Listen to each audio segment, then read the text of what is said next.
एक बात बताएं आपको, सारी लड़ाइयों की जड़ क्या है? बोलना। सारी लड़ाइयों की जड़ है लूली बाई। हमने जीव का नाम रखा है लूली बाई। कौन सी बाई? हाँ, इनके अंदर एक भी हड्डी नहीं है, लूली बाई है, पर पूरी हड्डियां तोड़वाने की सामर्थ्य रखती हैं। आपकी सारी हड्डियां ये तोड़वा सकती हैं, आपके पूरे जीवन को नरक बना सकती है ये लूली बाई। चाहे आप कितनी भी कैल्शियम की गोलियां खा लो, सब जगह की हड्डियां मजबूत हो जाती हैं, पर ये लूली ही रहती हैं। परंतु इनके कारण आपका जीवन बिगड़ जाता है, बन जाता है, श्रेष्ठ हो जाता है, सब कुछ होता है। नरकगामी भी यही करवा देंगी और भगवत प्राप्ति भी यही करवाएंगी। इसलिए ये बहुत खतरनाक है। जब इनसे कुछ कहने की इच्छा कम हो जाए, मौन रहने का मन होने लगे, और मौन व्यक्ति दो स्थिति में होता है, या तो अत्यंत दुखी व्यक्ति मौन होता है, या फिर अत्यंत विवेकी व्यक्ति मौन होता है। जिसका ज्ञान पच जाता है ना, जैसे ज्ञान की भी अपच होती है कई लोगों को। ज्ञान की अपच कैसी होती है? ज्ञान लेने के बाद सबको सुनाने का मन हो जाए। ओ सुनो, तुम बैठो, हम तुमको एक बात बताते हैं, तुम इधर आओ, तुमको एक बात, तुम क्या जानो, हमसे पूछो। ये ज्ञान की अपच है। और ज्ञान का पाचन जिनका हो जाता है, वो कैसे हो जाते हैं? नहीं नहीं, आप जो कह रहे हैं वही ठीक है, वही बढ़िया है। और फिर जब पूरी सभा हो जाती है, तब दो चार गुणी लोगों को बुला, भैया देखो, इन्होंने जो कहा सब ठीक है, आप इनकी बात तो माननी है, परंतु मूल बात ये है। ये ज्ञानी, ये विवेकी व्यक्ति का लक्षण है। ज्ञान जब पच जाता है तब व्यक्ति विवेकी बनता है। और हमारे गोस्वामी तुलसीदास जी कहते हैं, बिनु सत्संग विवेक न होई, राम कृपा बिन सुलभ न सोई। मेरे सागर के भैयाओं, तुम्हारे हाथ जोड़ूं, ये एलईडी पे तुम चढ़ गए हो, किसी पे गिर गई तो भैया नीचे आ जाओ, ऐसे मत करो। बेचारे कई लोग तो एलईडी कोई व्यास जी समझ के कथा सुन रहे हैं, पता चली थोड़ी देर में व्यास जी कूद पड़े ऊपर से। वहां करंट होगा, कोई तार वार लग जाएगा। ऊपर मत चढ़िए, सब लोग नीचे बैठ के कथा सुन लो, खड़े खड़े सुन लो बाहर। हाँ, खड़े रहने दो, बस एलईडी के ऊपर मत चढ़ो। हाँ, धन्यवाद आपका, जय हो। वाह भैया, अगली बार 3 पंडाल बनवा देंगे, एक यहां, एक इधर, एक इधर, फिर बैठना आप।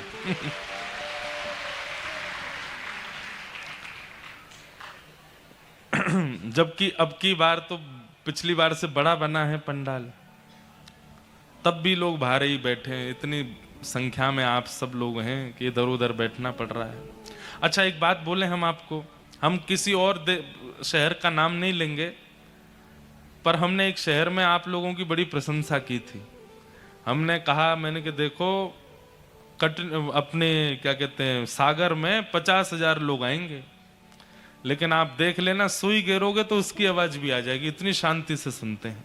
वो बात अलग है, एलईडी वगैरह पे चढ़ जाते हैं ऊपर, पर वहां भी शांति से ही सुन रहे हैं। देखो, खड़े हैं लेकिन शांति से सुन रहे हैं, कोई हल्ला नहीं। ये अच्छा लगता है। सागर के लोग बड़े अच्छे हैं, बहुत बढ़िया है। तो नहीं तो कई जगह तो इतनी भीड़ में हल्ला ही होता रहता है।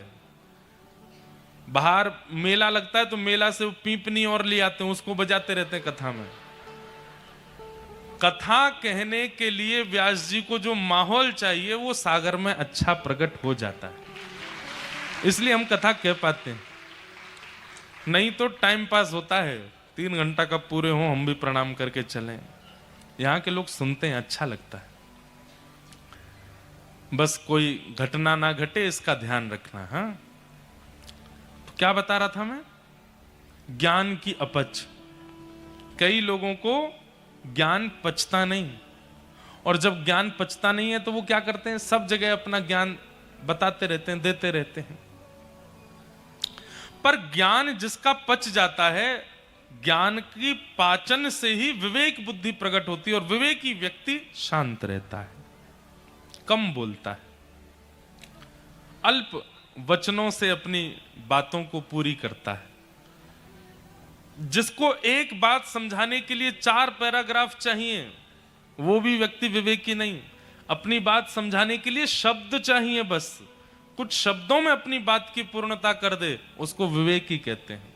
और ऐसा व्यक्ति मौन रहता है, शांत। आपको पता है व्रत 2 ही होते हैं, एक तो अन्न का व्रत और एक मौन व्रत। इन दोनों का व्रत क्यों किया जाता है पता है आपको? क्योंकि इन दोनों से ही हमारी आयु घटती है।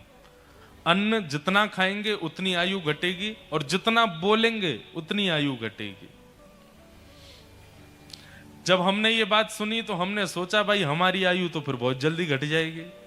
4 घंटा तो हमको बोलते ही रहना है नॉन स्टॉप, गाना भी है, बोलना भी है, उसके अलावा भी आगे पीछे बोलना। तो हमारे गुरुदेव ने एक बहुत अच्छी बात कही, जो विषय वार्ता करते हैं, विषय वार्ता मतलब संसारी चर्चा, जो विषय वार्ता करते हैं, संसारी चर्चा करते हैं, उनका बोलना बोलना माना जाता है। और जो भगवत चर्चा करते हैं, भगवत चर्चा भी उनकी मौन ही मानी जाती है। अभी भी हम मौन ही हैं। अगर देखा जाए तो हम हर दिन 5 घंटे मौन हैं। क्यों? 3 घंटे केवल भगवत चर्चा कर रहे हैं, ये मौन है। इसमें आपका मौन टूटता नहीं है, इसमें वाणी की जो खपत होती है वो होती नहीं है। ये मूलतः श्रेष्ठ ही है। तो इसलिए कम बोलिए। मौने च कलहो नास्ति, एक नियम हमारे कहने से अगर सागर वाले बना सकें तो हम आपको सत्य बता रहे हैं, आप वो प्राप्त करेंगे कि आप हमको याद रखोगे। दिन भर में 1.5 से 2 घंटा सूर्य उदय और सूर्य अस्त के बीच में मौन होना शुरू हो जाइए। रात्रि में नहीं, सूर्य जब आकाश में हो उस बीच में 1.5-2 घंटे का मौन निश्चित कर लीजिए। इतने बजे से इतने बजे तक हम मौन रहेंगे। और मौन का मतलब यह नहीं है कि मुख से तो बोल नहीं रहे लेकिन मैसेज चल रहे हैं धुआंधार, व्हाट्सएप चल रहा है, फेसबुक चल रही है। नहीं, मौन का मतलब है कि किसी भी प्रकार के विचारों का आदान प्रदान होना ही नहीं है। वो मौन आप अनुभव करेंगे, एक विशिष्ट शांति, एक विशिष्ट धैर्य चित्त में आएगा, एक विशिष्ट ठहराव आपके जीवन में आने लगेगा मौन से। तो ठाकुर जी जीवन में आएंगे तो क्या होगा? सबसे पहला, संग्रह का मन नहीं होगा, लुटाने का मन होगा। ठाकुर जी जीवन में आएंगे तो क्या होगा? दोष दिखने बंद होंगे, गुण दिखने प्रारंभ होंगे। ठाकुर जी जीवन में आएंगे तो क्या होगा? कौन कोई चिल्ला रहे हैं वहां पे, उनको कह दो धीरे बोलें थोड़े। ठाकुर जी जीवन में आएंगे तो क्या होगा? मौन रहना प्रारंभ कर दोगे। और एक अंतिम बात बता दूं, ठाकुर जी जीवन में आएंगे तो क्या होगा? नेत्र अत्याधिक सजल ही रहेंगे, नेत्र सूखे नहीं रहेंगे। उनसे जल की वृष्टि, छोटे मतलब किसी व्यक्ति की सामान्य प्रेम बात भी अगर आपने सुन ली, छोटे छोटे बालक ने आकर के ये भी कह दिया मैं तो रात में मां को याद कर रहा था, आप उतना सुन के रो जाओगे। भावुकता चित्त में बहुत ज्यादा आ जाएगी। किसी की सहज वार्ता, किसी के सहज व्यवहार, सहज भाव को सुनकर के आपको रुदन हो जाएगा। समझ जाओ ठाकुर जी जीवन में आ गए। आप कहेंगे महाराज जी ये सब कहां लिखा है? स्वयं ठाकुर जी बता रहे हैं। वाग्गदगदा द्रवते यस्य चित्तम रुदत्य भीक्ष्णं हसति क्वचिच्च विलज्ज उद्गायत नृत्यते च मद्भक्ति युक्तो भुवनं पुनातु। वाग्गदगदा, जिसकी वाणी मेरे गुणानुवाद गाते गाते गदगद हो जाती हो। द्रवते यस्य चित्तम, जिसका हृदय बहुत द्रवित रहता हो, और इतना द्रवित होता हो कि किसी अन्य की सीधेपन, भोलेपन या सहज वार्ता पर उसके नेत्रों से अश्रुपात होने लग जाता हो। सामान्य सी बात पर हंसी आ जाती हो, मतलब कोई बहुत बड़ा जोक मारने की जरूरत नहीं है, सामान्य सी बात कह दो वो हंस जाते हैं, मुस्कुरा जाते हैं। रुदत्य भिक्षणम हसती क्वचिच्च विलज्ज उद्गायत नृत्य तेच। मेरा कीर्तन सुनते ही विलज्ज होके, निर्लज्ज होके कीर्तन में नृत्य करने लग जाते हैं। मद भक्ति युक्त, वो मेरे भक्ति से युक्त है। मद भक्ति युक्त भुवनम पुनातु।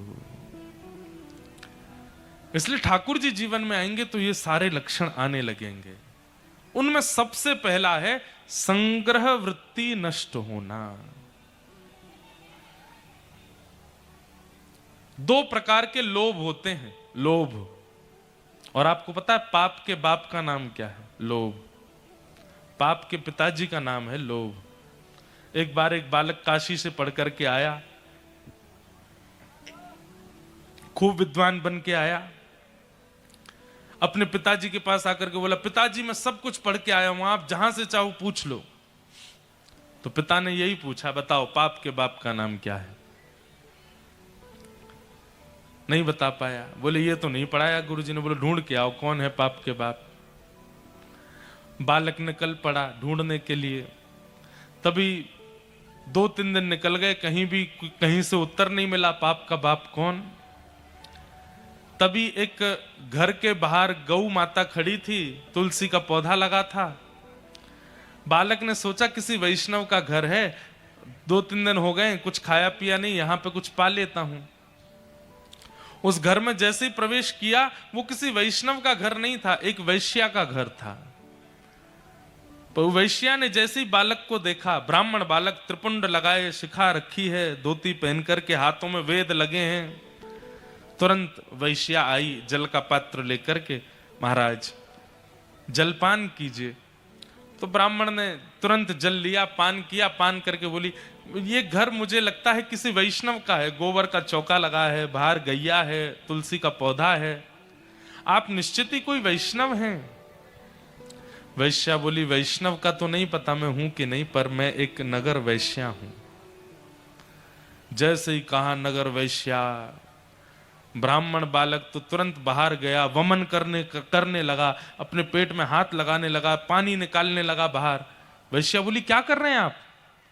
बोले, पाप का बाप ढूंढने निकला था, वो तो मिला नहीं, तुम्हारे घर पर आके जल पी लिया, पाप और कर दिया मैंने। अरे तुम्हारे घर का पिएंगे हम, तुम्हारे हाथ का खाएंगे हम। जैसे ही सुना कि पाप के बाप को खोजने निकले थे, तो वैश्या ने मन में सोचा, ज्यादा दूर नहीं जाने दूंगी, यहीं मिलाती हूं। अब भगवान जल पी ही लिया है आपने, पाप तो हो ही गया आपसे, अब तो आपको जाना पड़ेगा, नदी स्नान करनी पड़ेगी, जनेऊ बदलनी पड़ेगी, पंचगव्य पान करना पड़ेगा, तभी आप शुद्ध होगे। ब्राह्मण बोले, और नहीं तो ये सब करना पड़ेगा तभी शुद्ध होऊंगा मैं। तो जब पाप हो ही गया है तो थोड़ा और कर लीजिए। बोले मतलब? बोले पानी पिया है, प्रसाद भी पा लीजिए मेरे घर का, एक साथ कर लीजिएगा प्रायश्चित उसका। आजकल का व्यक्ति होता तो कर भी लेता। वो आजकल के लोग ऐसे ही विचार करते हैं, हमको करना तो है ही, गंगा जी नहाना तो है, ये पाप और कर चलो। हरिद्वार तो जा ही रहे हैं, तो क्यों ना किसी के संग छल और कर लो, कल तो डुबकी लगानी ही है। इतनी विचारधारा वाले लोग भी होते हैं संसार में।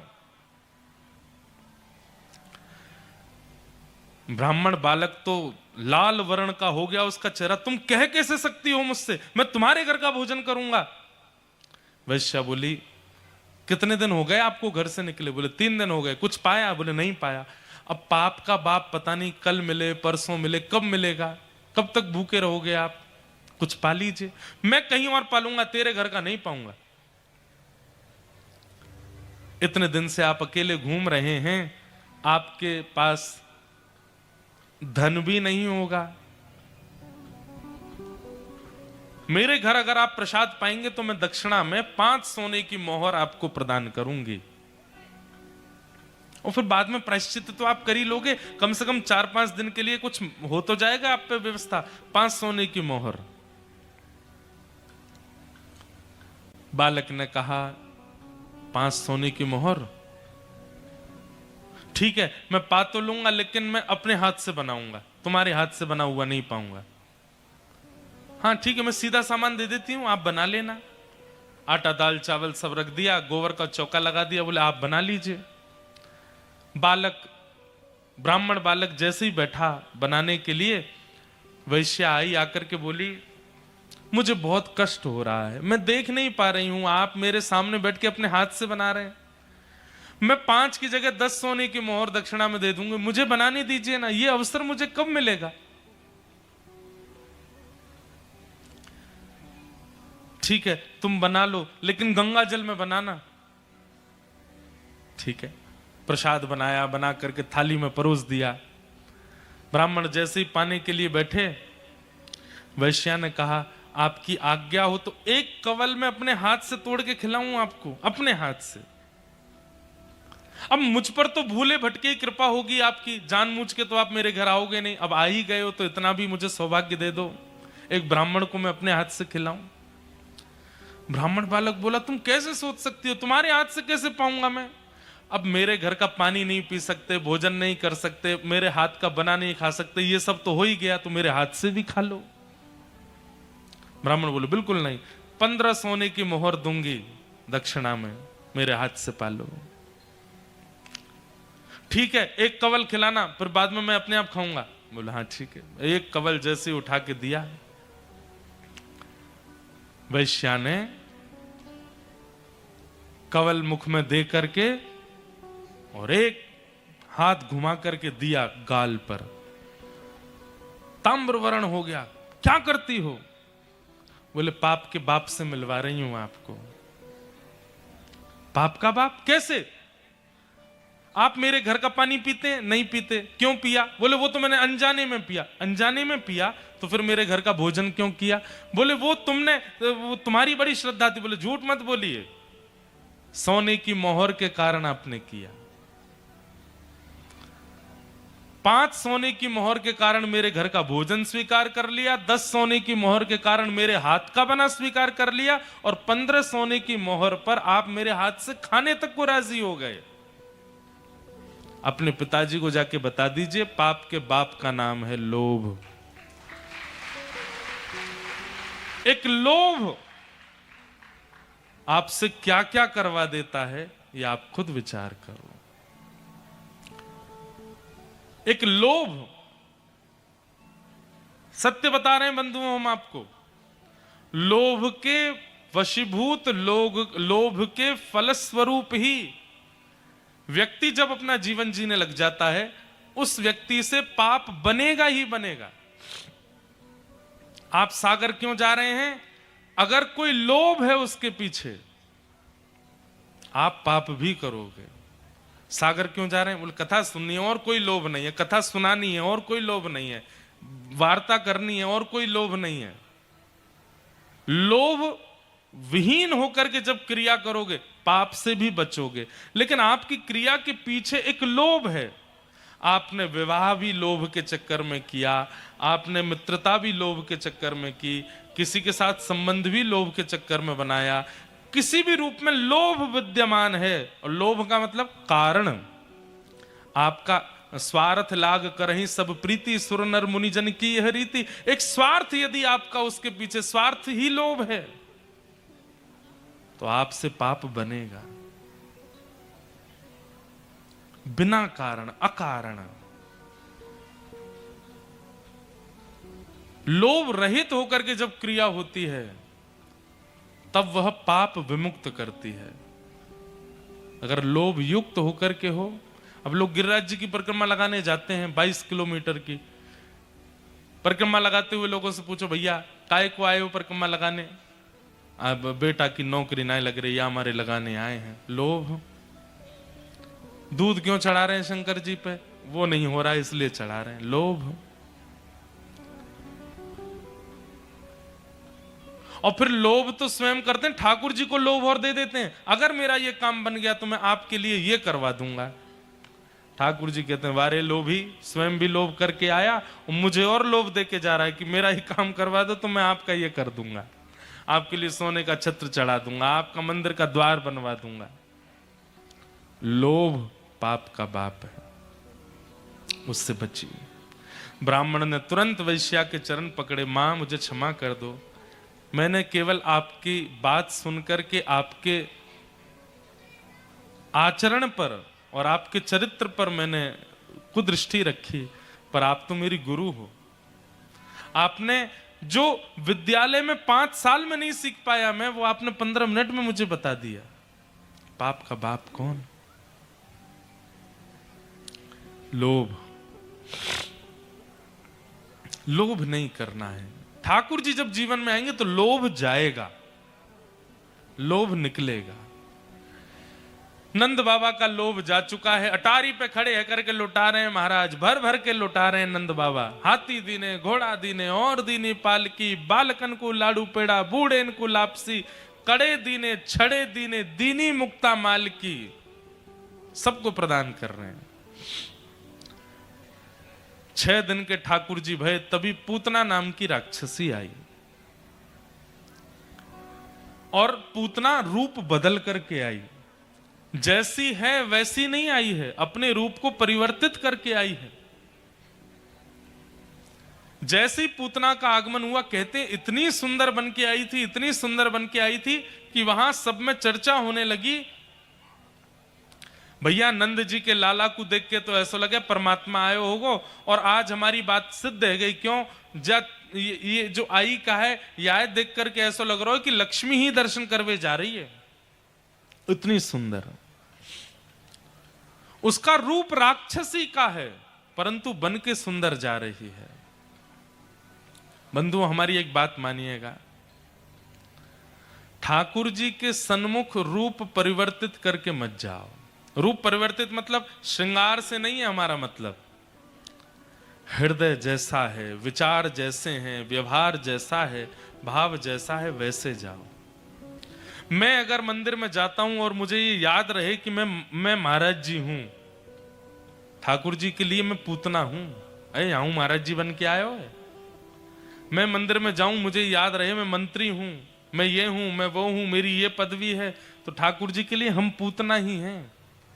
वहां तो तुम जो हो वैसे जाओ। मुझे मेरे अवगुण पता है, मेरे अंदर कौन कौन से अवगुण हैं, उन अवगुणों को चित्त में धारण करके मैं ठाकुर जी के सन्मुख जाऊं।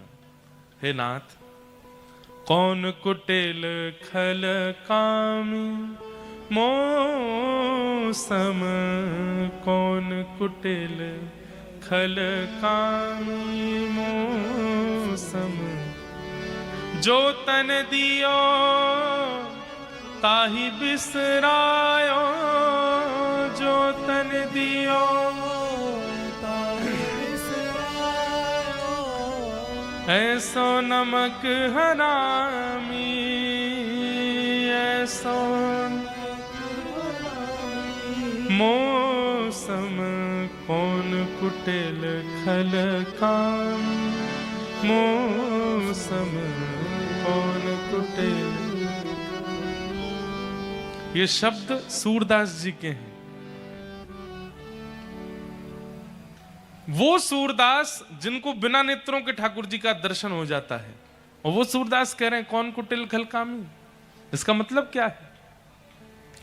ठाकुर जी के आगे अपनी सूक्ष्म से सूक्ष्म दुर्विचार, दुर्भावना, दुर्व्यवहार और दूषितता को स्वीकार करो कि हम ऐसे हैं। आप सब जानते हो, मुझे स्वीकार करो नाथ। जब आप अपने अवगुण ठाकुर जी के सन्मुख भी छुपाने लगते हैं, तब ठाकुर जी को हमारे प्रति पूतना का भाव आता है। पूतना है, पूतना ने क्या किया? है तो कुरूपणी, है तो राक्षसी, लेकिन बन करके गई है परम सुंदरी। जैसे ही पूतना पहुंची, पूतना के आते ही सब ब्रजवासी उसके रूप को देखने लगे, कितनी सुंदर, कितनी सुंदर, कितनी सुंदर। अरे नंदरानी यशोदा जी ने भी एक बार भी पूछा नहीं, जैसे ही देखा सुंदर रूप, यशोदा मैया बोले, अरे सुंदरी कहां ते आई हो, बड़े दिनों बाद दिखी, पहली बार दिखी हो। पूतना को देख करके यशोदा मैया ने भी सहज भाव में लाला को उनकी गोद में दे दिया। हम मानवों का स्वभाव है कि हम रूप और वस्त्र देख करके बहुत जल्दी विश्वास करते हैं। एक बात बहुत ध्यान से सुनिएगा, संसारी व्यक्ति और आध्यात्मिक व्यक्ति में एक और बहुत बड़ा डिफरेंस है। क्या? संसारी व्यक्ति रूप और वर्ण पर विश्वास बहुत जल्दी कर लेता है। रूप है और वर्ण है, वस्त्र हैं, तो फिर नाम क्या है, गोत्र क्या है, कौन से गांव के हैं, ये सब बात की बात है। विश्वास सहज पहले हो जाता है। और आध्यात्मिक व्यक्ति का यह गुण है कि वो वर्ण और रूप को नहीं महत्वता देता। आप चाहे कितने भी रूपवान हो, कितने भी गुणवान हो, कितने भी बढ़िया वस्त्र पहने हैं, वो आपसे बैठ के चार बातें जब तक नहीं कर लेगा तब तक आप पर भरोसा नहीं कर सकता। यह आध्यात्मिक व्यक्ति का लक्षण। संतों के पास बड़े बड़े सेलिब्रिटीज जाते हैं, बड़े बड़े लोग जाते हैं, पर उनके अंदर समत्व ही रहता है। वो विचलित नहीं हो जाते मेरी आपकी तरह किसी बड़े पदवी के व्यक्ति को देख करके। क्यों?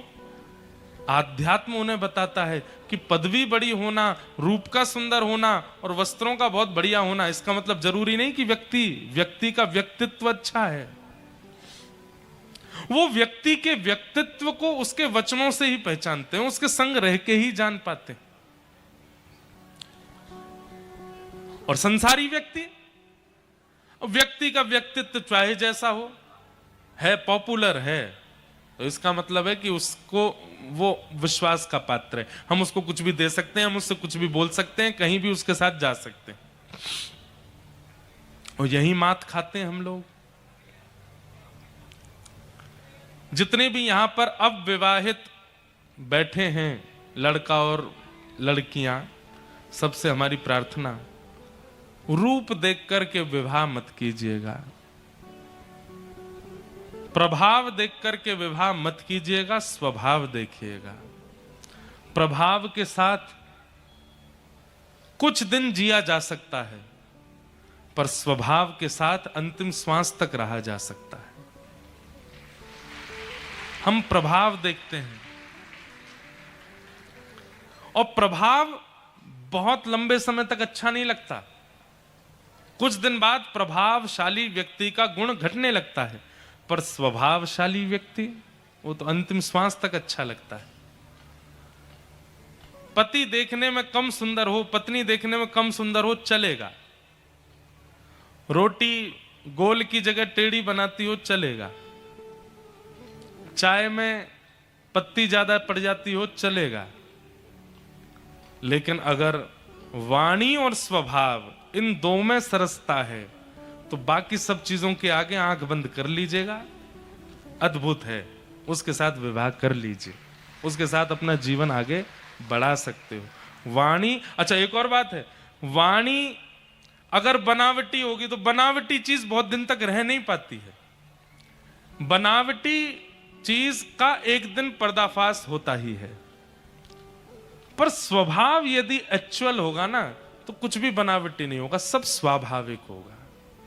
और स्वाभाविक व्यक्ति के साथ में जीवन निर्वहन करना संभव हो सकता है। इसलिए स्वभाव को प्रधानता दीजिए, प्रभाव को नहीं। पूतना अपना प्रभाव बिखेरती हुई आई, इतनी सुंदर बन के आई, ऐसे कपड़े पहन के आई, ऐसी महकती हुई आई, सब उसी को देखने लगे। लेकिन दुर्भाग्य पूतना का, जैसे ही ठाकुर जी उसकी गोद में गए हैं, पूरा विश्व पूतना को देख रहा था, लेकिन ठाकुर जी ने अपनी दोनों भुजा अपनी आंख पर रख ली, ठाकुर जी ने नहीं देखा। भैया सबके प्रिय बनो, इसमें आपकी श्रेष्ठता नहीं, सबको छोड़ केवल हरि के प्रिय बन जाओ, इसमें आपकी श्रेष्ठता है। मीराबाई सबकी प्रिय नहीं थी।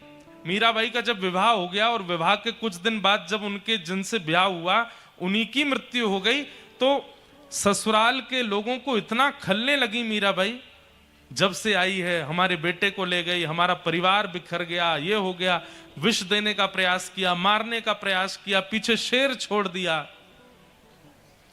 किसी को भाती नहीं थी मीराबाई। लेकिन मीराबाई का एक भाव है,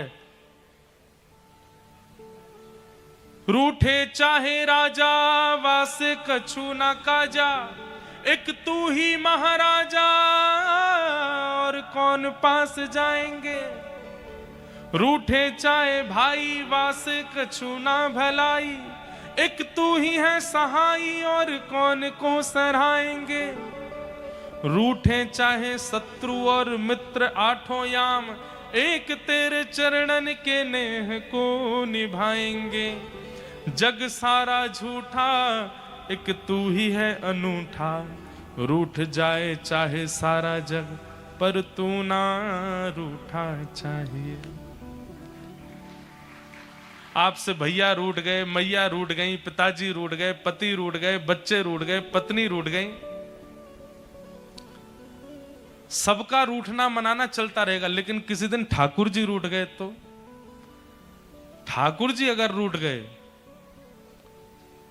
तो फिर कौन बचाएगा आपको। महाभारत प्रसंग में जब कर्ण युद्ध के लिए जा रहा था और इंद्र ब्राह्मण का भेष बना करके आ गए कवच और कुंडल मांगने के लिए, बहुत बड़ी कथा है, विस्तार नहीं करूंगा। कर्ण तब तक नहीं मरेगा जब तक उसके पास उसके कवच और कुंडल हैं, क्योंकि वो एक सहस्त्र कवच नाम का राक्षस था जिसके 999 कवच काटे जा चुके हैं, एक कवच बचा था, तभी वो कर्ण बन के आया। अब जब तक उसके कवच कुंडल नहीं जाएंगे तब तक उसको नहीं मारा जा सकता। तब इंद्र ब्राह्मण का रूप बना करके आए और बीच युद्ध मैदान में कहने लगे भिक्षाम देही। तो कर्ण के सारथी ने कहा महाराज यहां भिक्षा मत दीजिएगा, मना कर दीजिए, अरे युद्ध भूमि है, कह दीजिए दान चाहिए तो युद्ध के बाद मिलना। कर्ण बोले मेरा स्वभाव है, मैं दानवीर हूं, मुझसे जब जहां जो दान मांगेगा मैं देता हूं। महाराज आप अगर कवच कुंडल दे देंगे तो आप जानते हैं ना मृत्यु निश्चित हो जाएगी आपकी। तो कर्ण अपने सारथी के कंधे पर हाथ रखते हैं और कहते हैं तुम जानते हो मेरे शत्रु पक्ष में कौन खड़ा है। हां अर्जुन खड़ा है, युधिष्ठिर खड़ा है, भीम खड़ा है, नकुल सहदेव खड़े हैं। नहीं, अर्जुन के सारथी भगवान खड़े हैं। जब भगवान ही रूठ गए हैं तो कवच कुंडल मुझे कहां तक बचाएंगे, कोई नहीं बचा सकता। मैं कितना भी बड़ा दानवीर बन जाऊं, कितना भी बड़ा पराक्रमी बन जाऊं, भले ही कौरवों की सेना में भीष्म पितामह आ जाएं, भले ही महाभारत में लिखा है भीष्म पितामह कौन है, बोले तिमिंगिल मछली। तिमिंगिल मछली का मतलब पता है, एक तिमिंग नाम का पक्षी होता था किसी जमाने में, वो पक्षी अपने दोनों पंजों में हाथियों को लेकर उड़ जाता है आकाश में, तिमिंग पक्षी।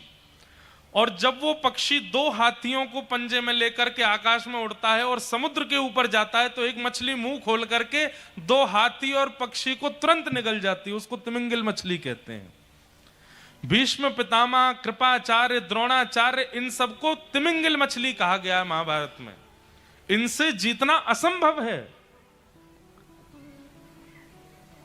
आज कर्ण कह रहे हैं भले ही कौरवों के पास में बड़ी बड़ी तिमिंगिल मछलियां हैं लेकिन फिर भी ये युद्ध हार जाएंगे। क्यों?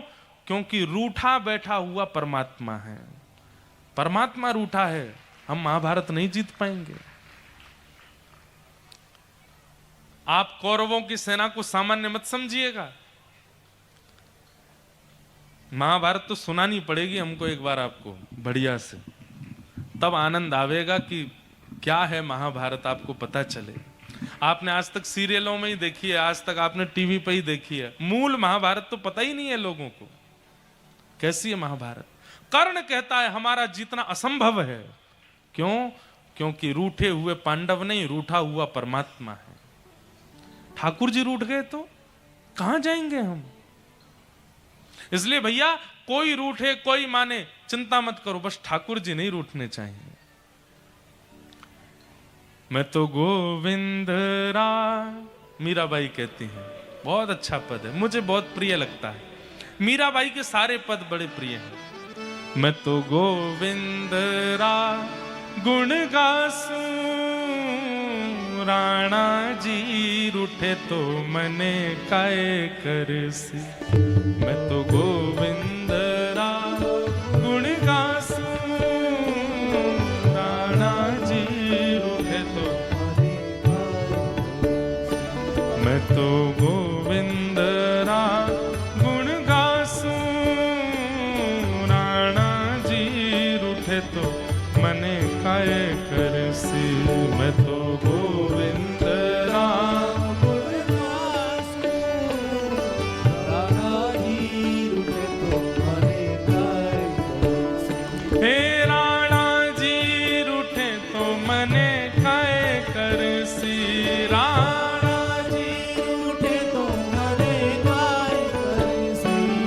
राणा जी रूठे तो मने खाए करसी।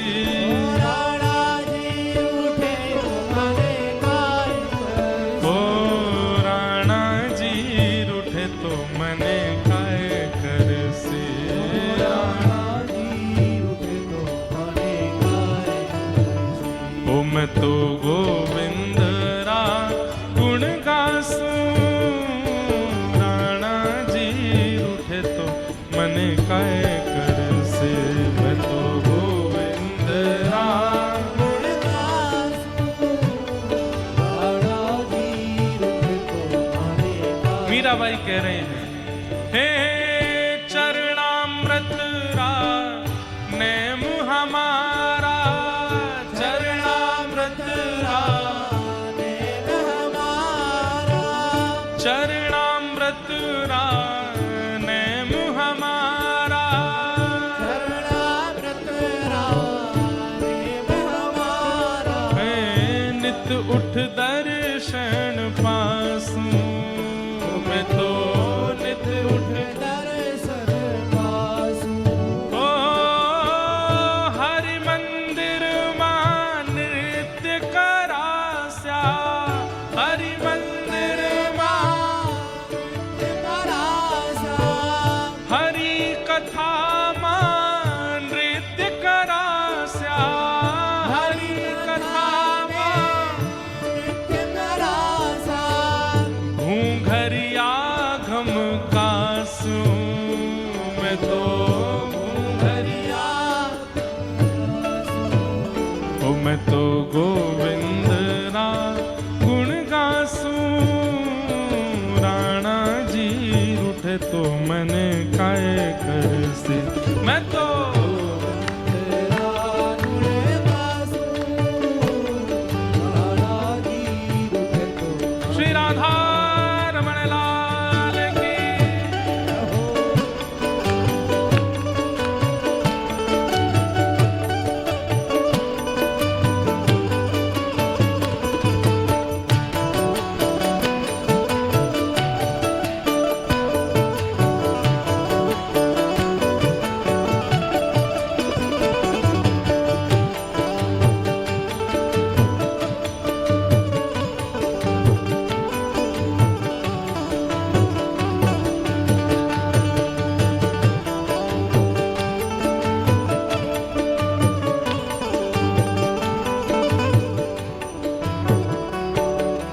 हो राम नाम रा जहाज चलास्या। राम नाम रा जहाज चलास्या।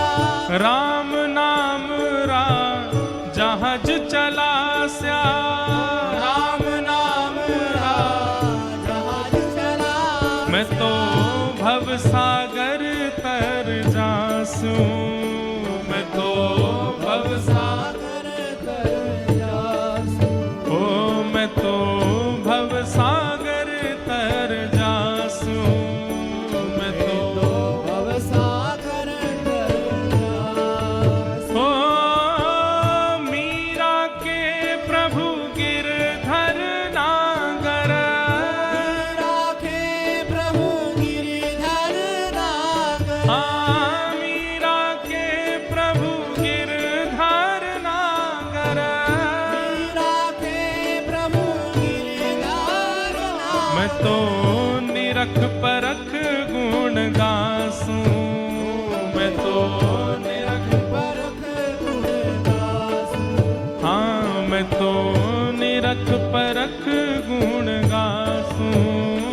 मैं तो निरख परख गुण गासूं। ओ मैं तो गोविंद रा गुण गासूं।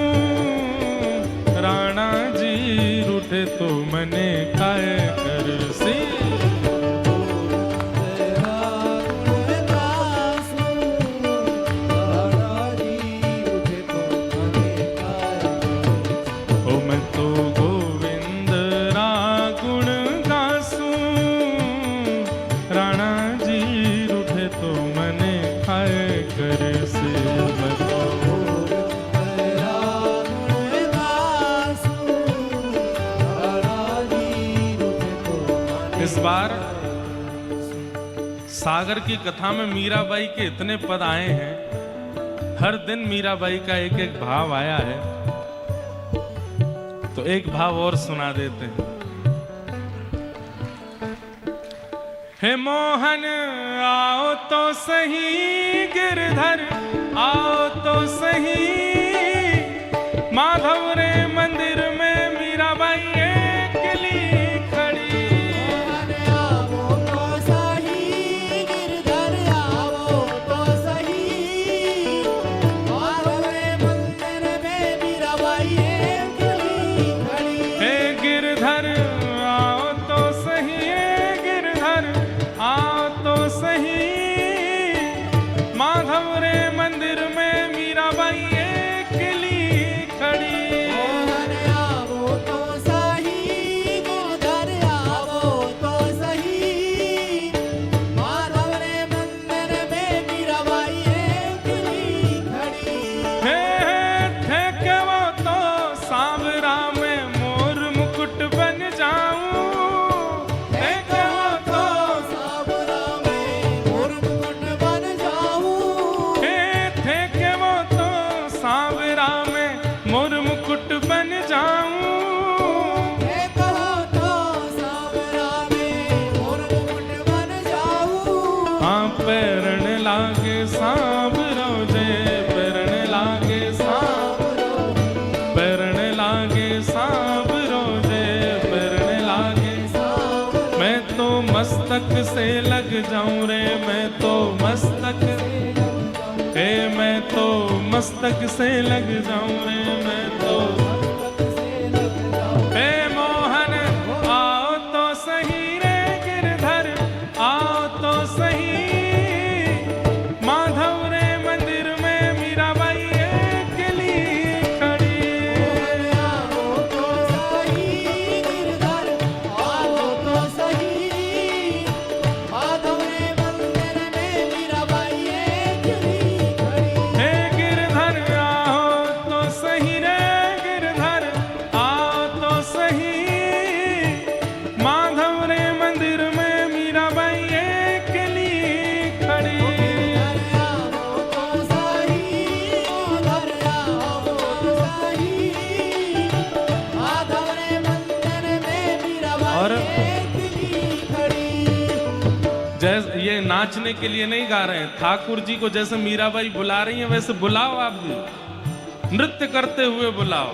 हे मोहन हे गिरधर, हे मोहन आओ तो सही रे, गिरधर आओ तो सही, माधव रे मंदिर में मीराबाई अकेली खड़ी।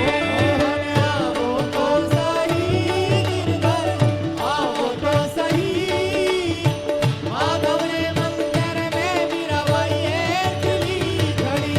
हे थे के वो तो सांवरा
अंग लंग जाऊं रे, मैं तो अंग अंग, मैं तो अंग अंग रम जाऊं रे, मैं तो। हे मोहन हे गिरधर, हे मोहन आओ तो सही रे गिरधर, आओ तो सही। माधव रे मंदिर में मीराबाई अकेली खड़ी। मोहन आओ तो सही, गिरधर आओ तो सही। माधव रे मंदिर में मीराबाई अकेली खड़ी। हे मोहन आओ तो सही रे गिरधर, आओ तो सही। माधव रे मंदिर में मीराबाई अकेली खड़ी। आओ तो सही, गिरधर आओ तो सही। माधव रे मंदिर में मीराबाई अकेली खड़ी। थे के वो तो सांवरा में पग पायल बन जाऊं। है कहो तो सांवरा में पग पायल बन जाऊं। थे के वो तो। आप लोग बुंदेलखंड के सब लोग मारवाड़ी समझ रहे हो, बड़ी सरल है। अब हमको बुंदेलखंडी कोई भजन देना तो वो भी गा देंगे। काय रे इते आओ, वो भी हमको आ जाएगी तो वो भी कहीं। अब यहाँ मारवाड़ी गा रहे हैं, जब मारवाड़ में जाएंगे तो वहां बुंदेलखंडी गाएंगे। मीराबाई कह रही है, थे के वो तो सांवरा में पग पायल बन जाऊं। है कहो तो सांवरा में पग पायल बन जाऊं। थे के वो तो सांवरा में पग पायल बन जाऊं। है कहो तो सांवरा में पग पायल बन जाऊं। वो नाचन लागे सांव रोजे, नाचन लागे सांव, नाचन लागे सांव रोजे। मैं तो चरणा में रम जाऊं रे, मैं तो चरणा में रम, मैं तो चरणा में रम जाऊं रे। हे मोहन हे गिरधर, हे मोहन आओ तो सही रे गिरधर, आओ तो सही। माधव रे मंदिर में मीराबाई अकेली खड़ी।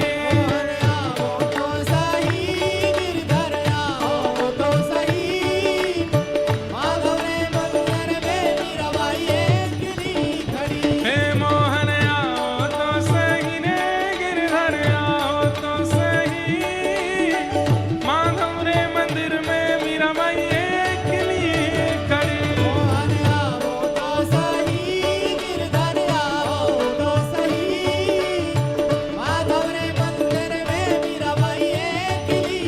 हे मैं गिरधर की गिरधर मेरो,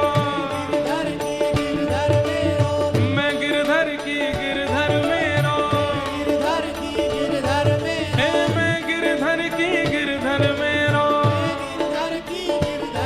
हे मैं गिरधर की गिरधर मेरो। हे मैं गिरधर की गिरधर मेरो, हे मैं गिरधर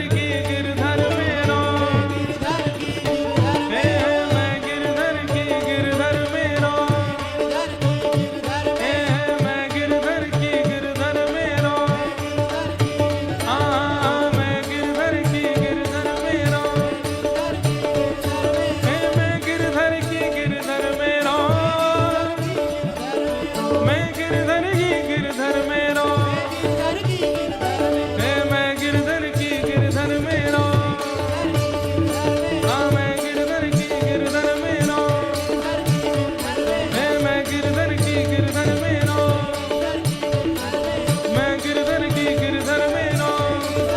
गिरधर लाल प्यारे की जय, जय श्री राम, जय जय श्री राम, जय जय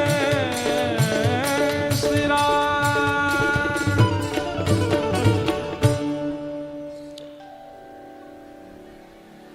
थे के वो तो सांवरा में पुष्पहार बन जाऊं।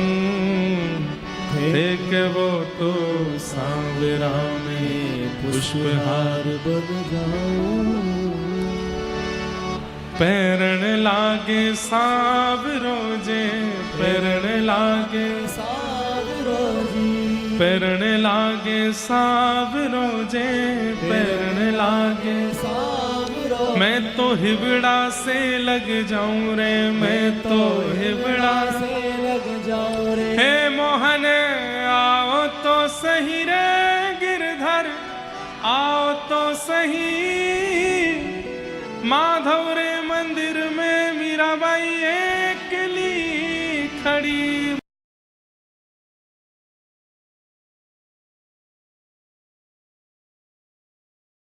को हम प्रणाम करते हैं। रोहिणी मैया के पुत्र इनका नाम राम रखा गया, लेकिन बल की अधिकता होने के कारण संसार इनको बलराम कह करके पुकारेगा। इस प्रकार इनका नाम बलराम रखा गया। ठाकुर जी का और श्री बलराम जी का नामकरण संस्कार हुआ।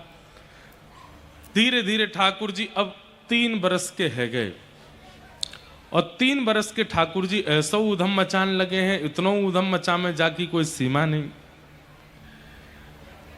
आहा श्रृंगग्निडं शशि जलद्विज कंटकेभ्य क्रीड़ा परावति चलो स्वसतो निषेधुम ग्रह्याणि कर्तुमपि यत्र न तज्जनन्यो शोकातयापतुर्लम मनसो नवस्थामु। ठाकुर जी के ऊधमों का वर्णन किया गया, कैसे कैसे ऊधम मचाते हैं। बंधुओं एक बात सुनो, ये जगदीश हैं, परमात्मा हैं। व्यक्ति जब पदवी को प्राप्त कर लेता है ना, तो सहज होना भूल जाता है। बहुत ध्यान से सुनिएगा। व्यक्ति जब पदवी को प्राप्त कर ले, व्यक्ति जब श्रेष्ठ हो जाता है, तो सहज होना भूल जाता है। और जो व्यक्ति कुछ बनने के बाद सहज होना भूल जाए, उसका पतन निश्चित है। और या फिर ऐसा कह लो कि वह व्यक्ति वास्तविक नहीं है, दिखावा है। अपनी सहजता का त्याग मत करो। चाहे आप धनवान बन जाओ, चाहे आप रूपवान बन जाओ, चाहे आप योग्य बन जाओ, सहज रहना सीखिए। परमात्मा श्री कृष्ण त्रिलोकीनाथ हैं, लेकिन व्रज में कैसी सहजता ठाकुर जी की। मैया उंगली पकड़वा के चलवावे लाला है, और दहली पे ले जाके मैया के लाला अब या को लांग जा। मैया पल्ली पार चली जाए, अब लाला यहाँ ते धीमे ते अपनो चरण चढ़ा रहे हैं, फिर वाके ऊपर स्वयं चढ़ रहे हैं, पल्ली तरफ उतरवे को प्रयास कर रहे हैं, नहीं उतर पाते हैं, गहरी है पल्ली तरफ, नहीं उतर पाते हैं, तो फिर रोते हैं। नारद जी महाराज कहते हैं, बताओ कहां 2 पग से तीनों लोग नाप लिए थे बलि के यहां जाकर के, अब इनसे दहली नहीं लांगी जा रही है। प्रेम के कारण यहां ठाकुर जी सहजता प्रकट कर रहे हैं। परमात्मा होते हुए भी अपनी प्रभुता भूल गए हैं और ऐसी लीला कर रहे हैं। अब कैसी लीला कर रहे हैं? श्रृंगी गैयाओं के सींग पे जाके लटक जाते हैं। बैठी हुई है गैया, एक सींग पे ठाकुर जी लटक जाए, दूसरी सींग पे बलराम जी लटक जाएं, और दोनों भैया ऐसे ऐसे सींग करें, जैसे गैया खड़ी होवे सोई ठाकुर जी ऐसे लटक जाएं जैसे कोई पेड़ पे फल लटको हो। झूला बन गो, दाऊ दादा झूला बन गो, झूला बन गो। अब गैया जैसी खड़ी हुई तो झूला बन गए हो। अब यहां से वहां गैया डोले और ठाकुर जी पकड़ करके, महाराज वही झूला है ठाकुर जी को, तो उड़ रहे हैं ठाकुर जी यहां से वहां। लेकिन गैया भी आनंद ले ठाकुर जी के संग।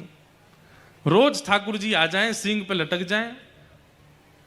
एक दिना ठाकुर जी ने कहा कियो, गैया ने मन में विचार कियो, ये रोज रोज आ जाएं, आज ने किनके संग आनंद तो करूं मैं। और कैसो आनंद कियो?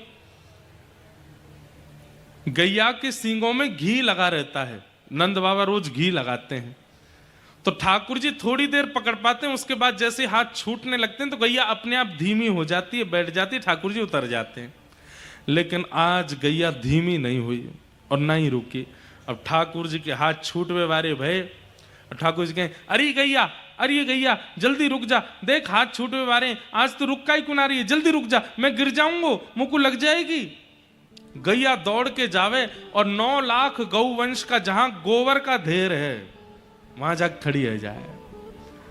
ठाकुर जी के यहां ले आइए, अब मैं गिर जाऊंगा, पूरा गोबर में सन जाऊंगा, मैं तो ना छोड़ रहा हूं। दाऊ दादा छोड़ियो मत, नीचे गोबर है, हम सबरे गोबर में है जाएंगे, मैया बहुत मारेगी फिर।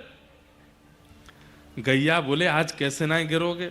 जोर जोर से गैया अपनी सींग घुमावे सो ठाकुर जी को हाथ छूट जाए, गले गले तक गोबर में जाके धस जाए। अब यशोदा, अब गोबर में कोई धस जाए तो छोटे बालक निकल नहीं पाएंगे अपने आप, खूब सारा गोबर हो तो। एक तरफ दाऊ दादा धसे में, एक तरफ ठाकुर जी केवल मुख दिख रहा है। वहीं तो चिल्ला रहे मैया देख तेरी गैया ने मुंह को मारो।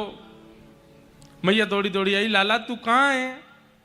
ठाकुर जी चिल्ला रहे हैं गोबर के ढेर में थे। मैया की दृष्टि नहीं जा रही गोबर की ओर, मां कहीं को जाएगो।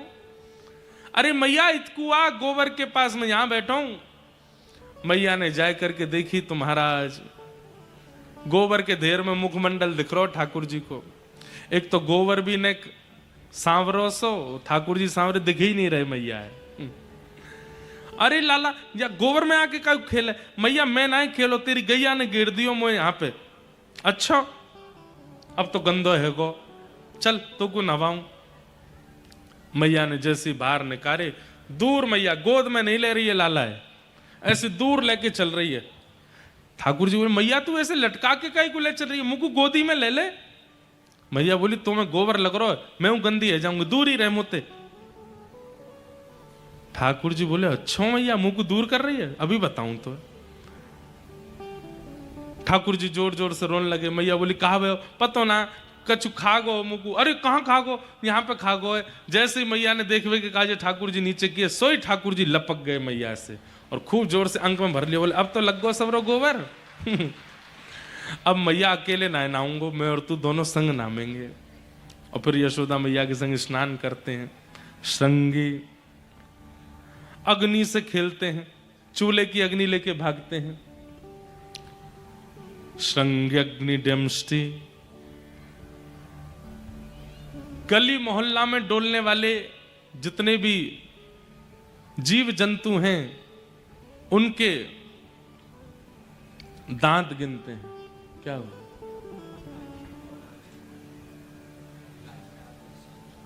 अच्छा, आज हमारे मध्य प्रदेश के माननीय मुख्यमंत्री जी श्री मोहनलाल यादव जी, उनका आने का क्रम था, परंतु थोड़े विलंब होने के कारण वे प्रत्यक्ष तो नहीं पहुंच पाए, पर वर्चुअली आप सब लोगों के बीच में आ रहे हैं, अपने भाव उद्गार प्रकट करेंगे। आप सब लोग उनका भाव सुन लीजिए। मध्य प्रदेश के मुख्यमंत्री जी श्री मोहन यादव जी। बोले गोपाल कृष्ण भगवान की। परम पूज्य इंद्रेश जी उपाध्याय महाराज की। जय हो जय। आपके मुखारविंद से ये भाव यात्रा, भक्ति यात्रा, भगवान कृष्ण के जीवन की विविध लीलाओं के साथ श्रीमद् भागवत की यात्रा का सभी सागरवासी मेरे मित्र शैलेंद्र जैन जी और सारे आयोजक गणों के माध्यम से वाकई अद्भुत समय है। और जैसा मैं पढ़ पा रहा हूँ, भक्ति पथ पर विराजमान हमारे व्यासपीठ पर आपके माध्यम से ये जो बड़ी संख्या में, हजारों की संख्या में भक्तगण बैठे हैं। मेरी स्वयं की इच्छा थी मैं किसी हालत में सागर आऊं, लेकिन अब समय के संकट में हमने कहा मैं आजकल परमात्मा की लीला है, तकनीक का लाभ है, मैं आपके माध्यम से सबको प्रणाम भी कर रहा हूँ। सबके साथ आपके इस भाव यात्रा में थोड़ा सा व्यवधान डालने के लिए माफी भी चाहता हूँ। लेकिन ये सही है, आज के इस युग में खास करके हमारे संत महापुरुष कथावाचकों ने सदियों से हमको धर्म मार्ग पे ले जाने के लिए, सदमार्ग पे ले जाने के लिए, भगवान की विविध घटनाओं से परिचय कराते हुए सनातन धर्म पे अपने विश्वास को दृढ़ करते हुए जिस प्रकार से ये हमारी अपनी भगवान की भक्ति मार्ग से प्रगाढ़ करने का जो मार्ग है, आत्मीयता बांटने का जो मार्ग है, वाकई ये अद्भुत है। और जैसा कि मुझे ज्ञात है, महाराज जी की वाणी ऐसा लगता है जैसे ईश्वर उनके मुखारविंद से सबके बीच अपनी बात पहुंचाते हैं।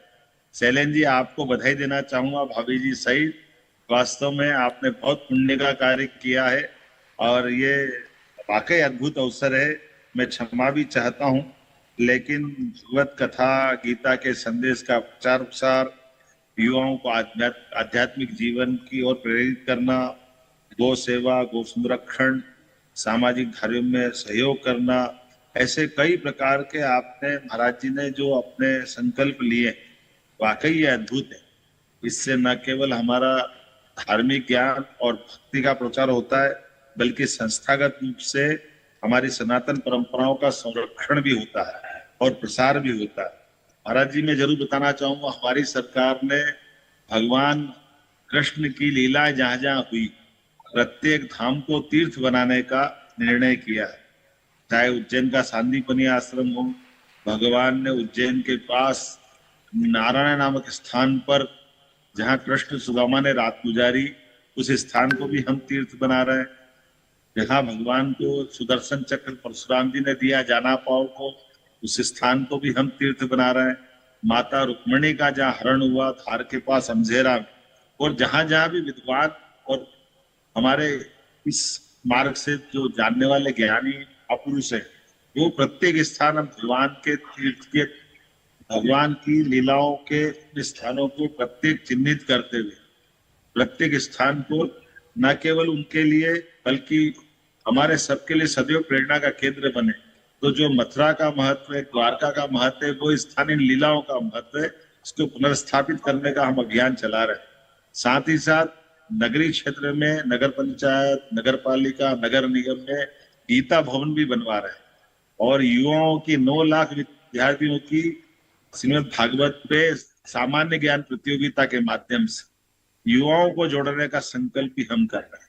और गीता जयंती के अवसर पर धूमधाम से इस गीता जयंती का 3 दिवसीय उत्सव भी हम मना रहे हैं, जिसमें जहां जहां हमारा जैसे एक 300 साल पुराना मंदिर लेकिन पास में खंडर हो गया था, उसको बहुत अच्छा गीता भवन इंदौर में बनाए, जो इसी गीता जयंती के अवसर पर लोकार्पित कराएंगे। साथ साथ हर स्थान पर जैसे हमारे जो त्योहार मनते हैं, गोवर्धन जयंती या जन्माष्टमी, प्रत्येक त्योहार को समाज के साथ सरकार भी मनाए। सरकार समाज से अलग नहीं, ऐसे कई कामों को हाथ में लिया है। मैंने संक्षेप में बताने का प्रयास किया, लेकिन आप तो शास्त्रों की गूढ़ बातों को व्यावहारिक जीवन से जोड़कर बताते हैं। आपकी भी वाणी में सरस्वती का वास है। मैं आपके प्रसंगों के साथ कई भजनों को भी सुनता हूँ, बड़ा अच्छा लगता है। आप भजन और कीर्तन का संयोग से जो संयोजन करते हैं, ऐसा लगता है कि सब भूल जाओ, सुनते रहो, आनंद से डूब जाते हैं। मैं पुनः परमात्मा से कामना करता हूँ आप दीर्घायु हो, यशस्वी हो और इस भक्ति मार्ग पर सबको ले जाते रहे। मेरी अपनी ओर से, मध्य प्रदेश सरकार की ओर से आपका पुनः वंदन, अभिनंदन। और शैलेंद्र जी सहित जितने भी श्रद्धालु यहाँ बैठे हैं, भगवान गोपाल कृष्ण सबकी मनोकामना पूर्ण करे, सबको यश, वैभव, गौरव देके सभी के कष्टों को मिटाए। बोले गोपाल कृष्ण भगवान की जय। जय हो, जय हो। बोलो वृंदावन बिहारी लाल की, श्री राधा रमण लाल की जय। खूब सुख मिला। और हमारे मध्य प्रदेश के माननीय मुख्यमंत्री जी, आपने कहा कि जहाँ जहाँ ठाकुर जी के स्थान हैं मध्य प्रदेश में, उनको तीर्थ बनाने का प्रयास कर रहे हैं। हम भी व्यासपीठ से आपके इस कार्य की सराहना करते हैं, ताकि आगामी जो युवा पीढ़ी है वो धर्म आध्यात्म से, इन भावों से जुड़े, अच्छा रहेगा। बहुत बहुत शुभकामना, बहुत बहुत अभिनंदन, बहुत बहुत साधुवाद। आपके मिलना तो कुछ दिन पहले ही कटनी में हुआ था हमारे मुख्यमंत्री जी से, लेकिन आज आपकी इस भावना को वर्चुअली सुन पा रहे हैं, और मैं बहुत बहुत आपको शुभकामना और साधुवाद देता हूँ संपूर्ण मध्य प्रदेश शासन को और आपको कि ठाकुर जी खूब कृपा करें और आपका ये प्रकल्प निश्चित पूर्ण हो। नमः पार्वती पतये हर हर महादेव। जय श्री कृष्ण।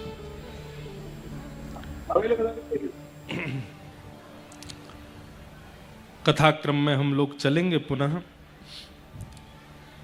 भगवान के ऊधमों की चर्चा हो रही है। ठाकुर जी ने मधुर मधुर सब आनंद किए ब्रजमंडल में, गोपियों के संग खूब सुख पाया।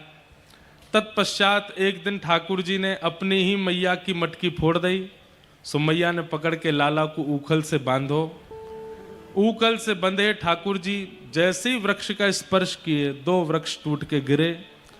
कुबेर के पुत्र नलकूवर और मणिग्रीव आए। बंधुओं, आज की एक विशेष बात और सुनो। आज प्यारे गिरधर लाल जी 56 भोग पाने आ रहे हैं मंच पे। मुख्यमंत्री जी नहीं आ पाए, लेकिन पूरे विश्व के मुख्य विधाता आने वाले हैं थोड़ी देर में। तो आज गिरधर लाल जी का 56 भोग मनोरथ है। और एक बात और सुन लो, क्यों आ रहे हैं ठाकुर जी? ठाकुर जी अपने ब्याह को निमंत्रण देवे आ रहे हैं। 11 से 15 जनवरी इस बार हमारे प्यारे गिरधर लाल जी का विवाह उत्सव है। और कहां पे है ऐसे नहीं बताना कभी भी। जो कान्हा मेरो गाम न जाने, जो कान्हा मेरो गाम न जाने, जो कान्हा मेरो गाम न जाने, जो कान्हा मेरो गाम न जाने। ऊंचो बरसानो बताए गई रे, ऊंचो बरसानो बताए गई रे, ऊंचो बरसानो बताए गई रे, ऊंचो बरसानो बताए गई रे। कौन बरसाने की राधा गोरी गोरी, बरसाने की छोरी राधा गोरी। बैठ जाओ बैठ जाओ, कथा नहीं सुननी है, केवल नृत्य करते रहते हो सागर वाले सब।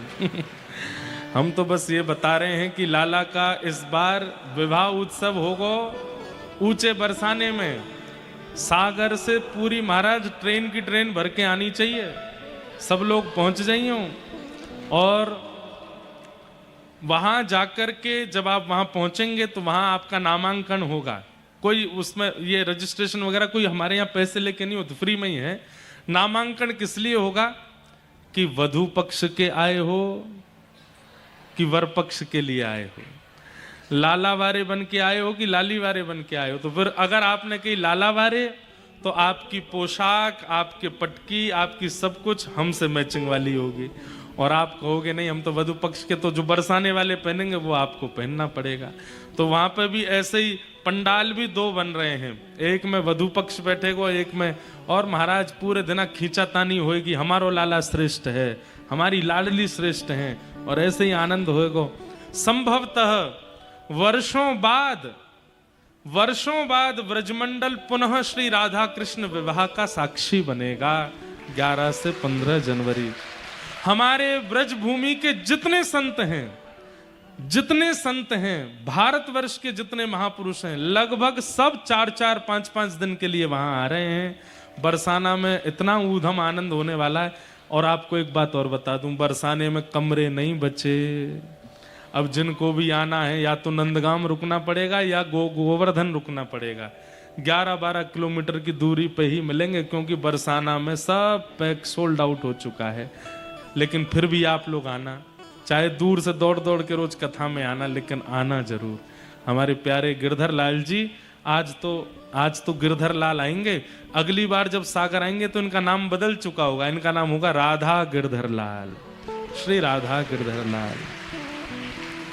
ऐसे प्यारे लाल जी अभी थोड़ी देर में आने वाले हैं। गोवर्धन उत्सव हम लोग मनाएंगे। आज सुबह से ही इतना व्यस्त क्रम रहा, सुबह से आज दीक्षा का क्रम, फिर उसके बाद अब कथा का भी क्रम यहाँ है, रात्रि का भी एक क्रम है, तो सब पूर्ण करने हैं। हम लोग अब व्रज वृंदावन और गोवर्धन लीला की ओर चलेंगे। भगवान ने नलकुवर मणिग्रीव का उद्धार किया, दोनों ने भगवान की स्तुति गाई।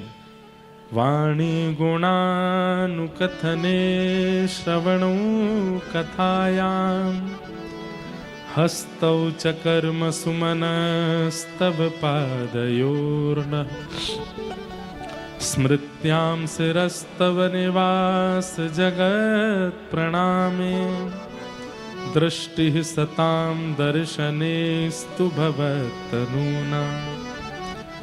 दोनों ने भगवान की स्तुति गाते हुए कहा कि हे नाथ, हमारी वाणी आपके गुणानुवाद गाए, नेत्र आपके दर्शन करें, कान आपकी कथा सुने, हाथ आपकी सेवा करें, चरण आपकी प्रदक्षिणा करें, बुद्धि आपको प्रणाम करे, मन आपका स्मरण करे, ऐसी हम पर कृपा कर दो। और अंत में बहुत अच्छी बात करते हैं, क्या? दृष्टि सताम दर्शनेस्तु भवत्तनु नाम। बहुत सुंदर बात है, ध्यान से सुनना। नलकुवर मणिग्रीव कहते हैं आंखें आपका दर्शन करें, कान आपको सुने, मुख आपकी गुणानुवाद गावे, माथा आपके चरणों में झुके, मन आपको याद करे। लेकिन कभी अगर आपके दर्शन करने में विलंब हो रहा हो, आपको हमारे सन्मुख आने में अगर दर्शन हो रहा विलंब हो रहा हो, तो तनु नाम, आपके जो तनु हैं, आपके जो पुत्र हैं, तनु मतलब बेटे, वो कौन है? बोले संत महापुरुष कथा वक्ता वैष्णव जन, इनके दर्शन मिल जाएं, इनकी वाणी सुनने को मिल जाए, इनके गुणानुवाद गाने को मिल जाए, इनके चरण छूने को मिल जाए। नाथ, ये कृपा हम पर करो। या तो आपका सब कुछ मिल जाए और आपसे मिलने में यदि विलंब हो रहा हो तो आपके तनु यानी कि संत महापुरुष वैष्णव जनों के दर्शन प्राप्त हो जाएं, ऐसी कृपा हम पर कर दो। नलकुवर मणिग्रीव ने भगवान की स्तुति गाई। तत्पश्चात ठाकुर जी दो वृक्ष गिर पड़े ठाकुर जी के दोनों तरफ। तब तक तो आवाज नहीं आई। जैसे ही नलकुवर मणिग्रीव वहां से गए, जोर की वृक्ष गिरने की आवाज हुई। सब ब्रजवासी दौड़े, देखा ठाकुर जी के दोनों तरफ वृक्ष पड़े हैं। ब्रजवासियों ने नंद बाबा से प्रार्थना की, बाबा अब यहां से चलो, अब गोकुल सुरक्षित नहीं है। और सब ब्रजवासियों को लेकर के नंद बाबा ठाकुर जी के सहित वृंदावन आ गए। वृंदावनम वनम वृंदावनम नाम पशव्यम नवकाननम गोप गोपी गवाम सेव्यम पुण्याद्रि तृणवीरुधम। बंधुओं, श्री वृंदावन ब्रह्मा जी ने नहीं बनाया, श्री वृंदावन विश्वकर्मा ने नहीं बनाया, श्री वृंदावन भगवान ने भी नहीं बनाया। वृंदावन की संरचना हमारी किशोरी जी ने की है। इसीलिए हम गाते हैं श्यामा हृदय कमल सो प्रगट्यो। और जब किशोरी जी के हृदय कमल से प्रकट हुआ तो क्या हुआ? बोले श्याम हृदय को भाए, ठाकुर जी को भा गया। कौन? बोले वृंदावन प्यारो वृंदावन। वृंदावन किशोरी जी ने बनाया है, इसलिए वृंदावन में प्रवेश बिना किशोरी जी के कृपा के नहीं हो सकता। बिना किशोरी जी की आज्ञा के वृंदावन की ओर हम जा भी नहीं सकते हैं। श्री लाडली जी कृपा करती हैं तब वृंदावन की प्राप्ति होती है। ऐसे वृंदावन में ठाकुर जी पहुंच गए। वहां जाते ही ठाकुर जी ने अघासुर नाम के एक राक्षस का वध किया। अघासुर का वध किया।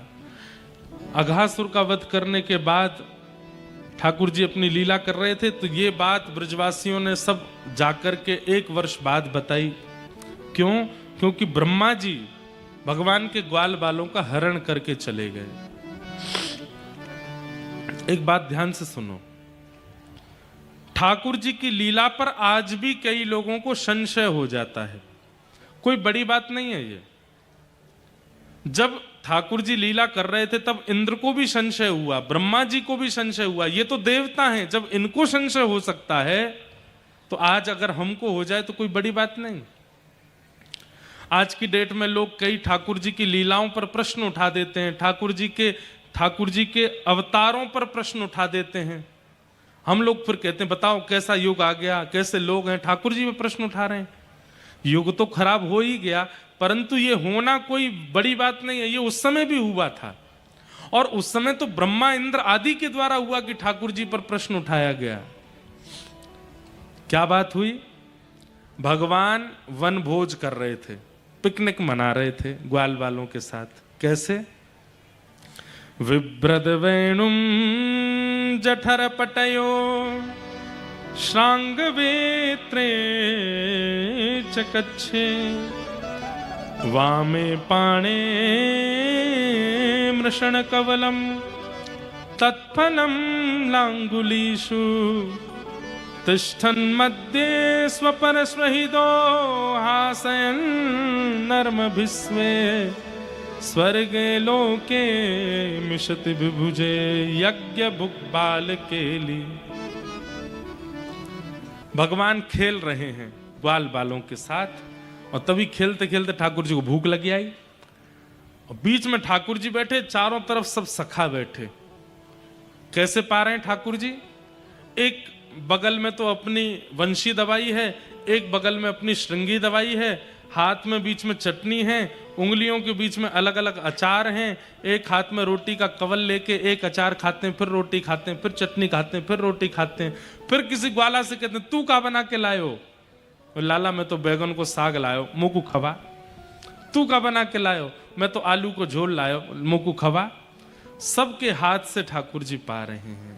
आहा, आज दधी मीठो मदन गोपाल, आज दधी मीठो मदन गोपाल। ठाकुर जी अपने हाथ से सबको दही बांट रहे हैं। बहुत ध्यान से सुनना। अब तो महाराज ग्वाल बालों में होड़ लगी, हम लेंगे हम लेंगे हम लेंगे। जैसे ही ठाकुर जी बांटने लगे, सब ग्वाला हाथ से दही ले ले करके चले गए, पर कुछ ग्वाला जो पीछे खड़े थे उनको दही नहीं मिल पाया। कल भी यहाँ पे दधी काना हुआ, आगे के लोग सब सन गए, पीछे वाले नेक नेक है गए, सब तो पीछे वाले तो भाग ही गए कि हम पे कहीं पड़ नहीं जाए, नहानो पड़ेगा घर जाके। पर भैया वास्तव में जो प्रसाद में रह जाते हैं ना, कभी कभी दर्शन में रह जाते हैं, प्रसाद में रह जाते हैं, कुछ पाने में रह जाते हैं, चाहते तो थे कि हमें मिले पर रह गए। चिंता नहीं करो, ठाकुर जी ने उनके लिए प्रसाद की व्यवस्था उनके घर ही भिजवा देंगे, कुछ ना कुछ करके उनको करवाएंगे। कृपा ठाकुर जी करते हैं ऐसा। ठाकुर जी सबको दही मिल गया। अब पीछे जो खड़े थे वो रोने लगे, हमें तो मिलो नहीं। ठाकुर जी बोले, तुम सब चिंता मत करो, तुम्हारे लिए मेरे पास अद्भुत है। बोले क्या? जो नहीं पायो सुनो मेरे भैया, जो नहीं पायो मेरे भैया। जिनको दही नहीं मिलो है, ठाकुर जी ने अपना पूरा हाथ मटका के अंदर घुमायो, और थोड़ी बहुत जो दही ठाकुर जी के हाथ में जगह जगह लग गई, ठाकुर जी ने हाथ निकाल के दे दियो। मेरी हथेली चाट, मेरी हथेली। आहा, अब जो दोनान में दही ले लेके भाज गए वो सब चिढ़ा रहे, हमको तो दही मिल गया, लेकिन जो रह गए थे उनको ठाकुर जी ने अपना हाथ ही दे दिया। बोले यहाँ पे दही लगी है, चाट लो। अब तो महाराज वो ग्वाला गए, ठाकुर जी को हाथ पकड़ के जैसे ही चाटे, जिनको दही मिली वो अपनी दही छोड़ छोड़ के वो भागे, बोले हम भी चाटेंगे। ठाकुर जी इतना स्नेह करें। अब ठाकुर जी जोर जोर से हंस रहे हैं और सबरे ग्वाला हाथ पे लगी वही दही को चाट रहे हैं। अब इस दृश्य को जब ब्रह्मा जी ने देखा, हाथ को ग्वाला चाट रहे हैं, सबरे खेल रहे हैं ठाकुर जी, और ठाकुर जी हंस रहे हैं, पेट पे हाथ रख के गुदगुदी हो रही ठाकुर जी को। ब्रह्मा बोले, राम राम राम राम, ये भगवान है, ये परमात्मा है, ये ईश्वर है, जिनके लिए हम लोगों के लिए इतने नियम बना दिए गए। स्नान करो, पवित्र रहो, शुद्ध वस्त्र पहनो, ऐसे जाओ, मुंह पे पट्टी बांध के रखो, और ऐसे मत देखो, ऐसे मत बोलो, ये मत खाओ, ये मत करो। हम लोगों के लिए असंख्य नियम बना दिए। और ये ग्वाला गैया चराने वाले नहाते नहीं, 2-2 दिन तक गोबर में पड़े रहते हैं, इनसे अपना हाथ चटवा रहा है ये बालक, इसको हम भगवान मानेंगे? ये परमात्मा नहीं हो सकता। और ब्रह्मा जी को संशय हो गया ठाकुर जी पर। सोचिए, हम तो मानव हैं, वो ब्रह्मा हैं जिसने हमको बनाया। जब उनको संशय हो सकता है ठाकुर जी की लीला पे, तो हम कौन हैं? संशय हो गया। उसने कहा अब मैं मजा चकाऊंगा, ये बालक बहुत दिनों से बहलूपिया भगवान बनकर के हम लोगों से पूजा करवा रहा है, इसको बताता हूं मैं। और जैसे ही ठाकुर जी अपना हाथ धोने के लिए जमुना जी गए। अच्छा एक बात, भागवत जी में इतना सुंदर वर्णन है, ठाकुर जी जमुना जी का जल कैसे पीते हैं। ठाकुर जी अंजलि में लेके नहीं पीते। एक जगह वर्णन आता है कि जैसे बछड़ा बछिया जल पीते हैं। बछड़ा बछिया कैसे जल पीते हैं? अपना मुख जमुना जी में डुबो करके और फिर ऐसे मुंह चला के पीते हैं। ठाकुर जी क्या करते हैं? घुटने पे बैठ के अपने दोनों हाथ का टेक लगा के ठाकुर जी भी अपने ओष्ठ डुबा लेते हैं जमुना जी में और फिर जमुना जी का जल पीते हैं। गैया बछड़ा बछिया जैसे जल पीती हैं, वैसे ही ठाकुर जी जल पीते हैं जमुना जी का। आप मत पीने लगना, आपके लिए तो भैया वो पूजनीय है, आप तो उनकी पूजा करो, वंदन करो। आपके लिए नहीं बता रहा हूं मैं, ठाकुर जी के लिए बता रहा हूं। और कई बार तो बछड़ा बछियाओं के संग ही जल पीते हैं ठाकुर जी, लेकिन उसमें रूप कैसा होता है? बछड़ा बछिया लाइन से इधर है, सबसे आगे ठाकुर जी। तो ठाकुर जी अपना मुख जैसे ही जमुना जी में डालते हैं, जमुना जी मुख का स्पर्श करती, अधर का स्पर्श करके बहती हुई आगे जाती है और सब बछड़ा बछिया उसी अधरामृत का पान करते हैं। ये तो कोई चित्रकला बनाना जानता हो उसके लिए ये एक भावना है। और ठाकुर जी मुख बोर करके जल पी रहे हैं, नाक नहीं डूबी है, केवल ओष्ठ डूबे हैं। और बीच बीच में जीभ निकाल के जमुना जी पीते हैं और अपने नेत्र तिरछे करके यहां सब बछड़ा बछियाओं को तिरछी नजर से देखते हैं। पेट भर चुका है, प्यास बुझ चुकी है बछड़ा बछियाओं की, फिर भी पी रहे हैं। क्यों? ठाकुर जी का अधरामृत है। अद्भुत है लीला। तो भगवान जैसे जल पीने के लिए गए, सब ग्वाला पत्तल आदि समेट रहे थे, इतने में ही ब्रह्मा जी आए और चुटकी बजा करके सब ग्वाल बालों का हरण करके ब्रह्मलोक ले गए। अकेले रह गए ठाकुर जी।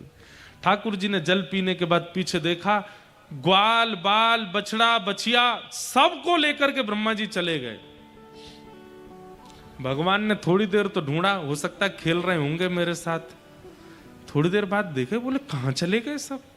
जैसे ही अपने नेत्र बंद करके दिव्य दृष्टि से देखा तो सब ब्रह्मलोक में बंधी बने हैं। ब्रह्मा जी सबका हरण करके ले गए।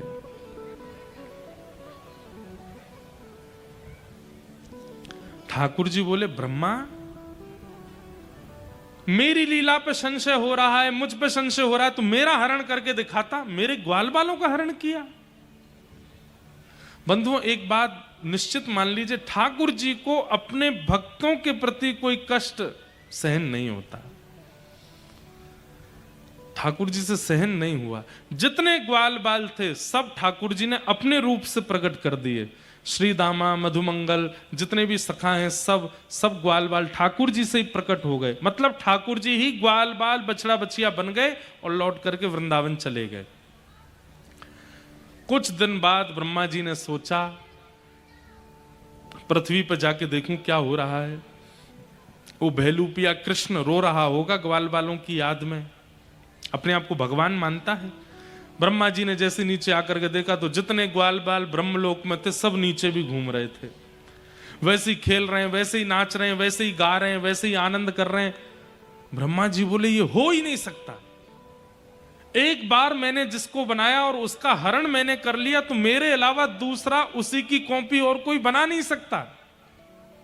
जो ब्रह्मलोक में है वो पृथ्वी पर कहां से आ गए। अब ब्रह्मा को लगा कि नहीं, ये तो परमात्मा ही है, मुझसे तो बहुत बड़ी भूल हो गई, मैंने इनकी लीला पर संशय किया। इसलिए संशय करने वाले सुन लीजिए, ठाकुर जी की लीला पर जिज्ञासा होनी चाहिए, आपके मन में प्रश्न उठना चाहिए, पर संशय नहीं होना चाहिए। संशय का मतलब क्या होता है? संशय मतलब प्रमाण के बाद भी ना मानना कि ये परमात्मा, ये संशय है। संशय मतलब शक। ठाकुर जी पर संशय मत करो। आप जिज्ञासा कर सकते हैं, प्रश्न कर सकते हैं, पर संशय नहीं। संशय करेंगे तो क्या होगा, सुनिए। ब्रह्मा जी ने जैसे देखा सारे ग्वाल बाल नीचे हैं, ब्रह्मा जी बोले तो बहुत बड़ी गलती हो गई।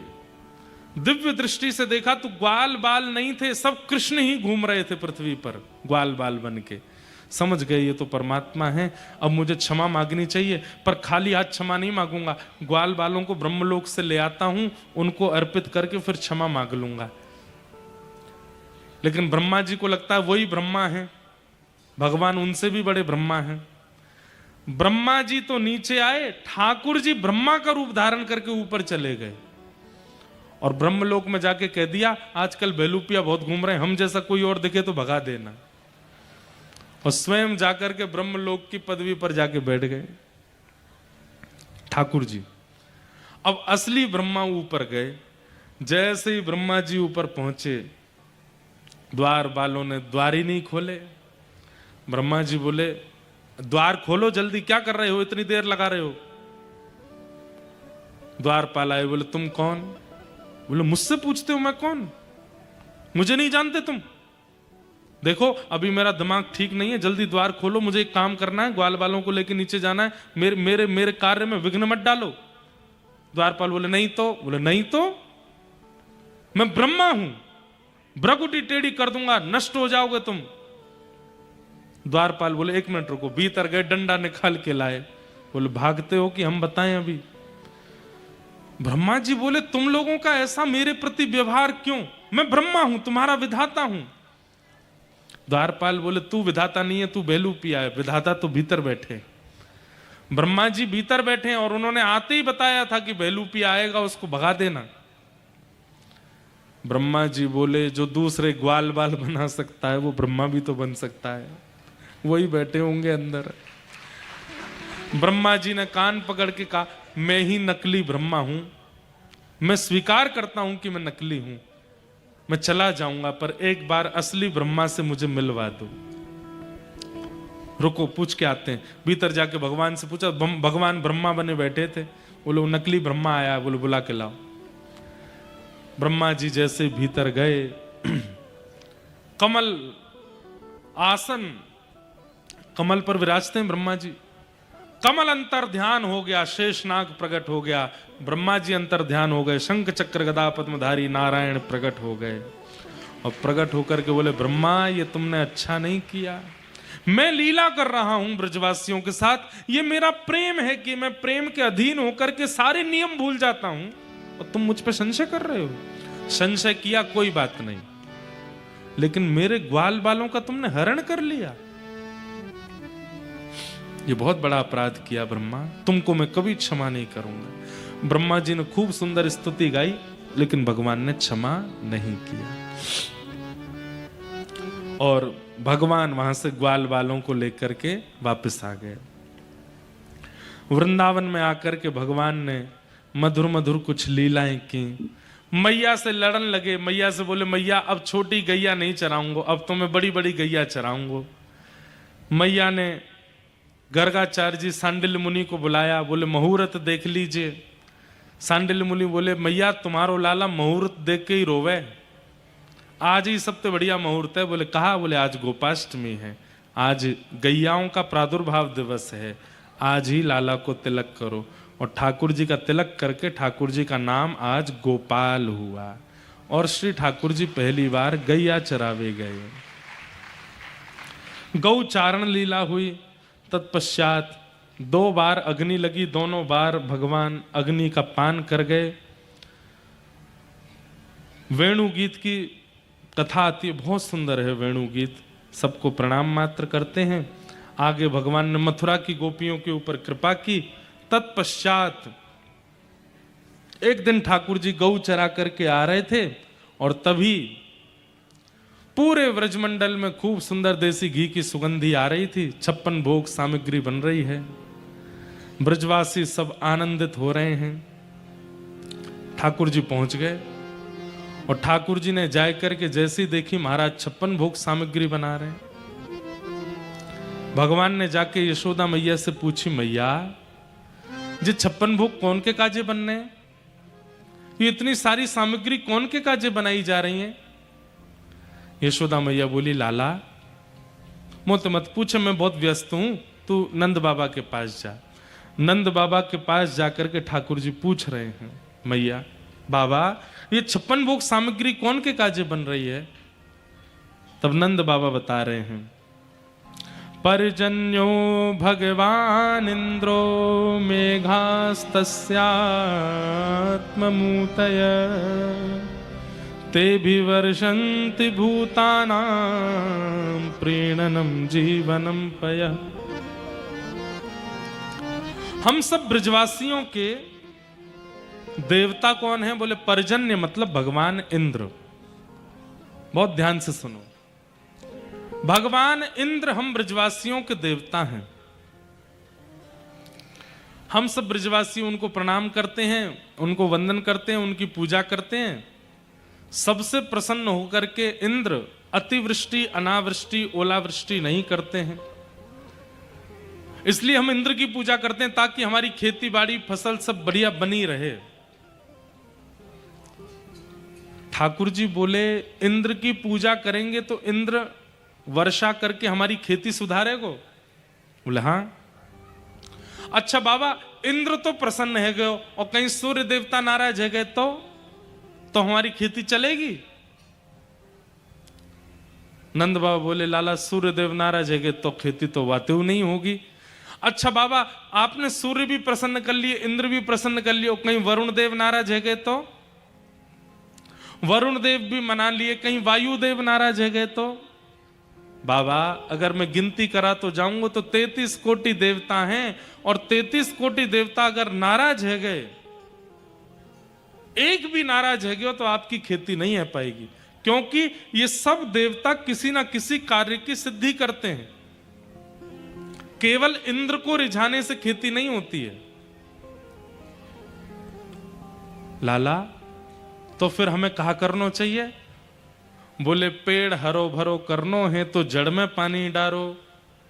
ऐसे ही 33 कोटि देवता प्रसन्न करने हैं तो इनके मूल आधार, इनकी मूल जड़ नारायण है।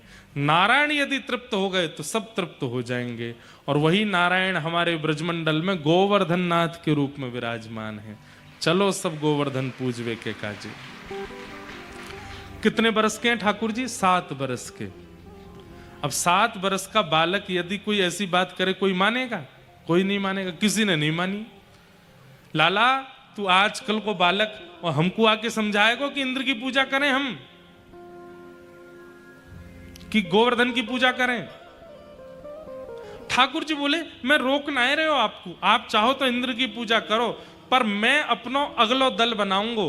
जिनको गिरिराज जी की पूजा करनी हो, जिनको 33 कोटि देवता प्रसन्न करने हो, वो मेरे पास आ जाओ।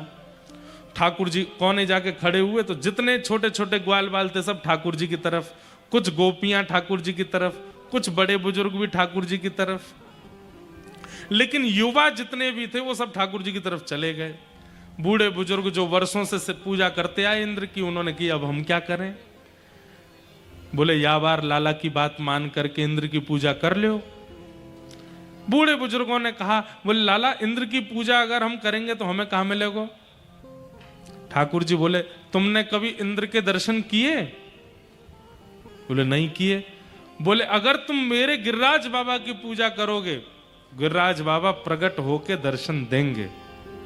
जैसे ही सुनी देवता प्रकट है के दर्शन देंगे, तुरंत सब ब्रजवासी राजी है गए। बोले लाला फिर तो हम चलेंगे। और सब ब्रजवासी अपने अपने घर से 56 भोग सामग्री बैलगाड़ी में सजाए करके महाराज श्री गिरिराज जी की ओर जा रहे हैं। हो मैं तो गोवर्धन को जाऊं मेरी वीर, नाय माने मेरो मनुआ। मैं तो गोवर्धन को जाऊं मेरी वीर, नाय माने मेरो मनुआ। मैं तो गोवर्धन को जाऊं मेरी वीर, नाय माने मेरो मनुआ।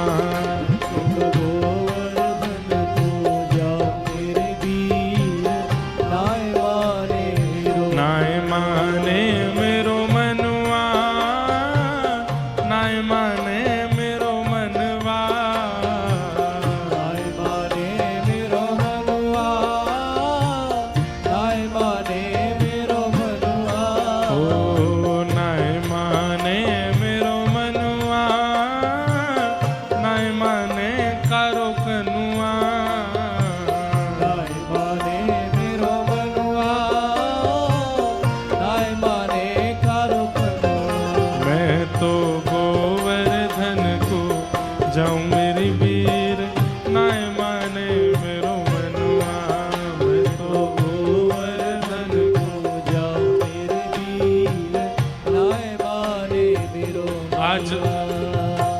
गिरधर लाल जी आए हैं। आप सब लोगों की ओर से शैलेंद्र जी और अनुश्री जी यहाँ गिरिराज पूजन कर देंगे।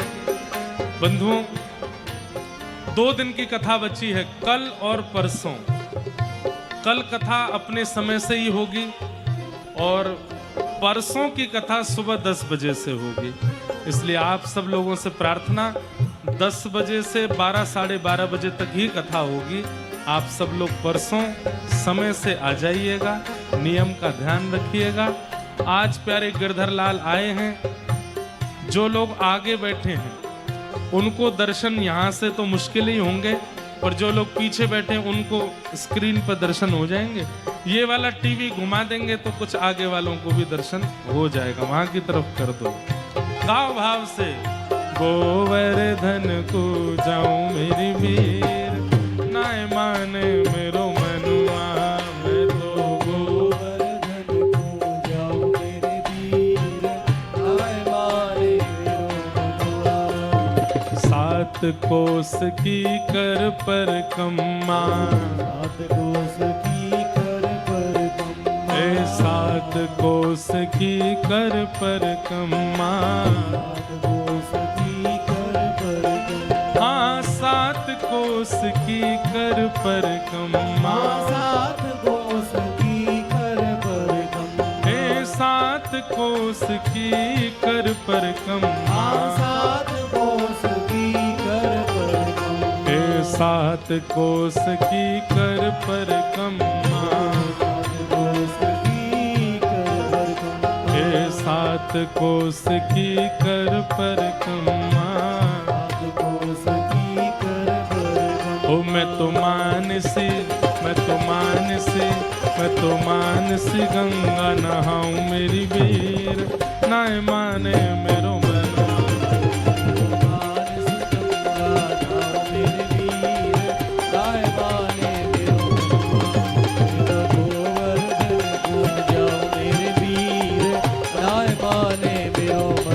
मैं तो गोवर्धन को जाऊं मेरी वीर, नाय माने मेरो मनुआ।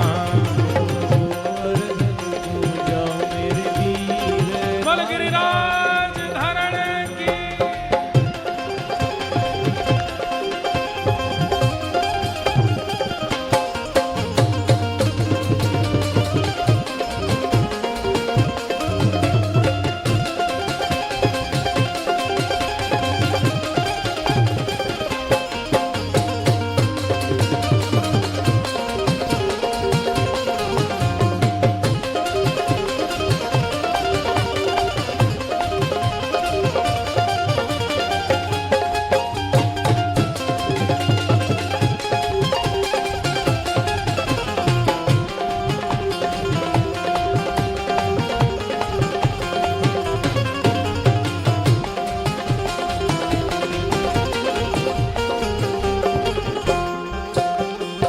सात शेर की करूं कढ़ैया, 7 शेर की करूं कढ़ैया, 7 शेर की करूं कढ़ैया, 7 शेर की करूं कढ़ैया, 7 शेर की करूं कढ़ैया, 7 शेर की करूं कढ़ैया, 7 शेर की करूं कढ़ैया, 7 शेर की करूं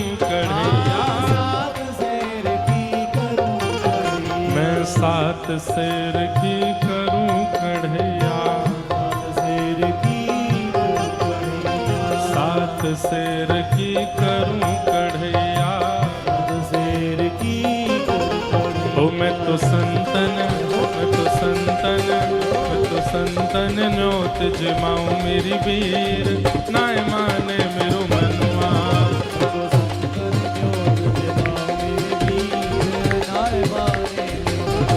मैं तो गोवर्धन को जाऊं मेरी वीर, नाय माने मेरो मनुआ। बोल गिरिराज धरण की जय जय श्री राम। यहाँ गोवर्धन पूजा अभी चल रही है, ठाकुर जी भोग अरोग रहे हैं। आप सब लोग मेरे साथ में अभी खड़े रहो, खड़े है गए तो खड़े ही रहो। अब अब ठाकुर जी के उत्सव में सब लोग प्रेम और भाव से बस गिरिराज बाबा को दर्शन करते रहो। ब्रजवासीन को लेकर के ठाकुर जी श्री गिरिराज जी पहुंचे। वहां जाकर के मानसी गंगा से गिरिराज जी को अभिषेक कियो, दुग्ध स्नान करा करके गिरिराज बाबा की पूजा करी, 56 भोग सजाए हैं।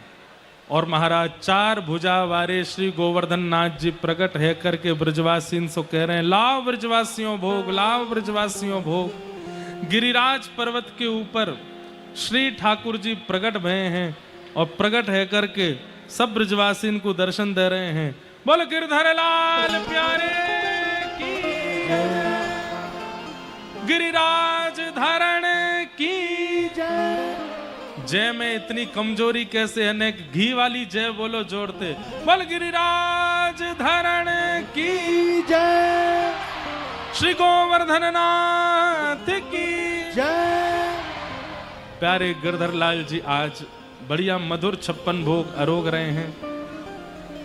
दर्शन हो रहे हैं सब लोगन को, सब लोगन को है रहे हैं दर्शन ना है रहे भैया, कराए दो सबन को दर्शन कराए दो।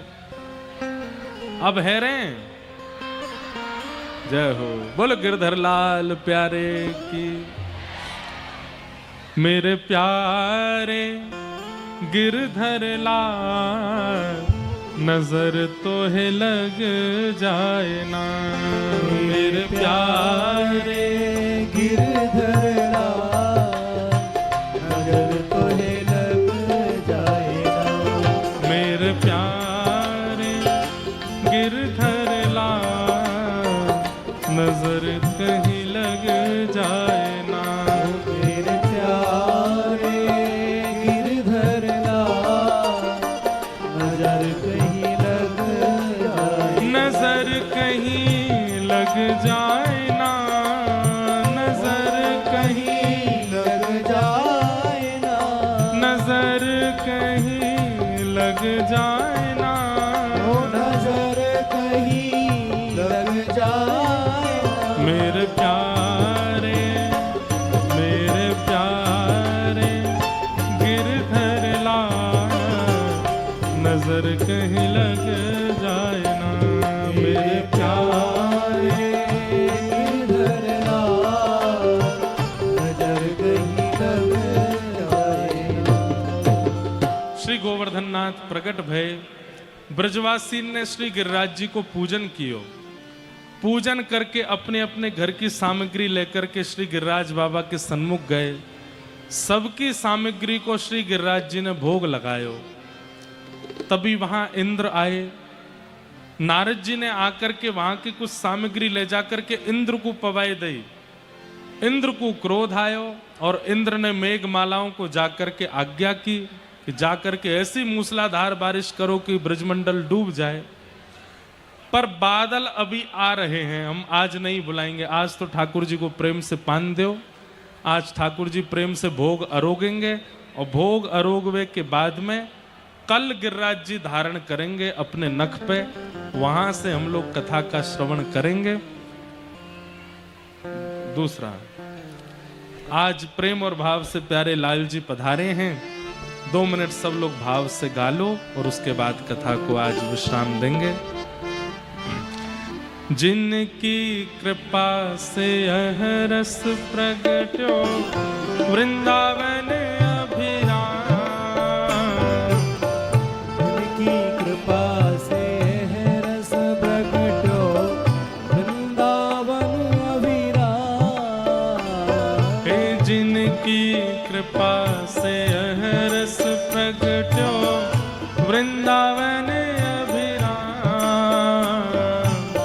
जिनकी कृपा से है रस प्रगटो वृंदावन अभिराम। हे सप्त निधिन को ही उजियारो। सप्त निधिन को ही उजियारो। हम सबको मिलवावे वारो। हम सबको मिलवावे वारो। और यह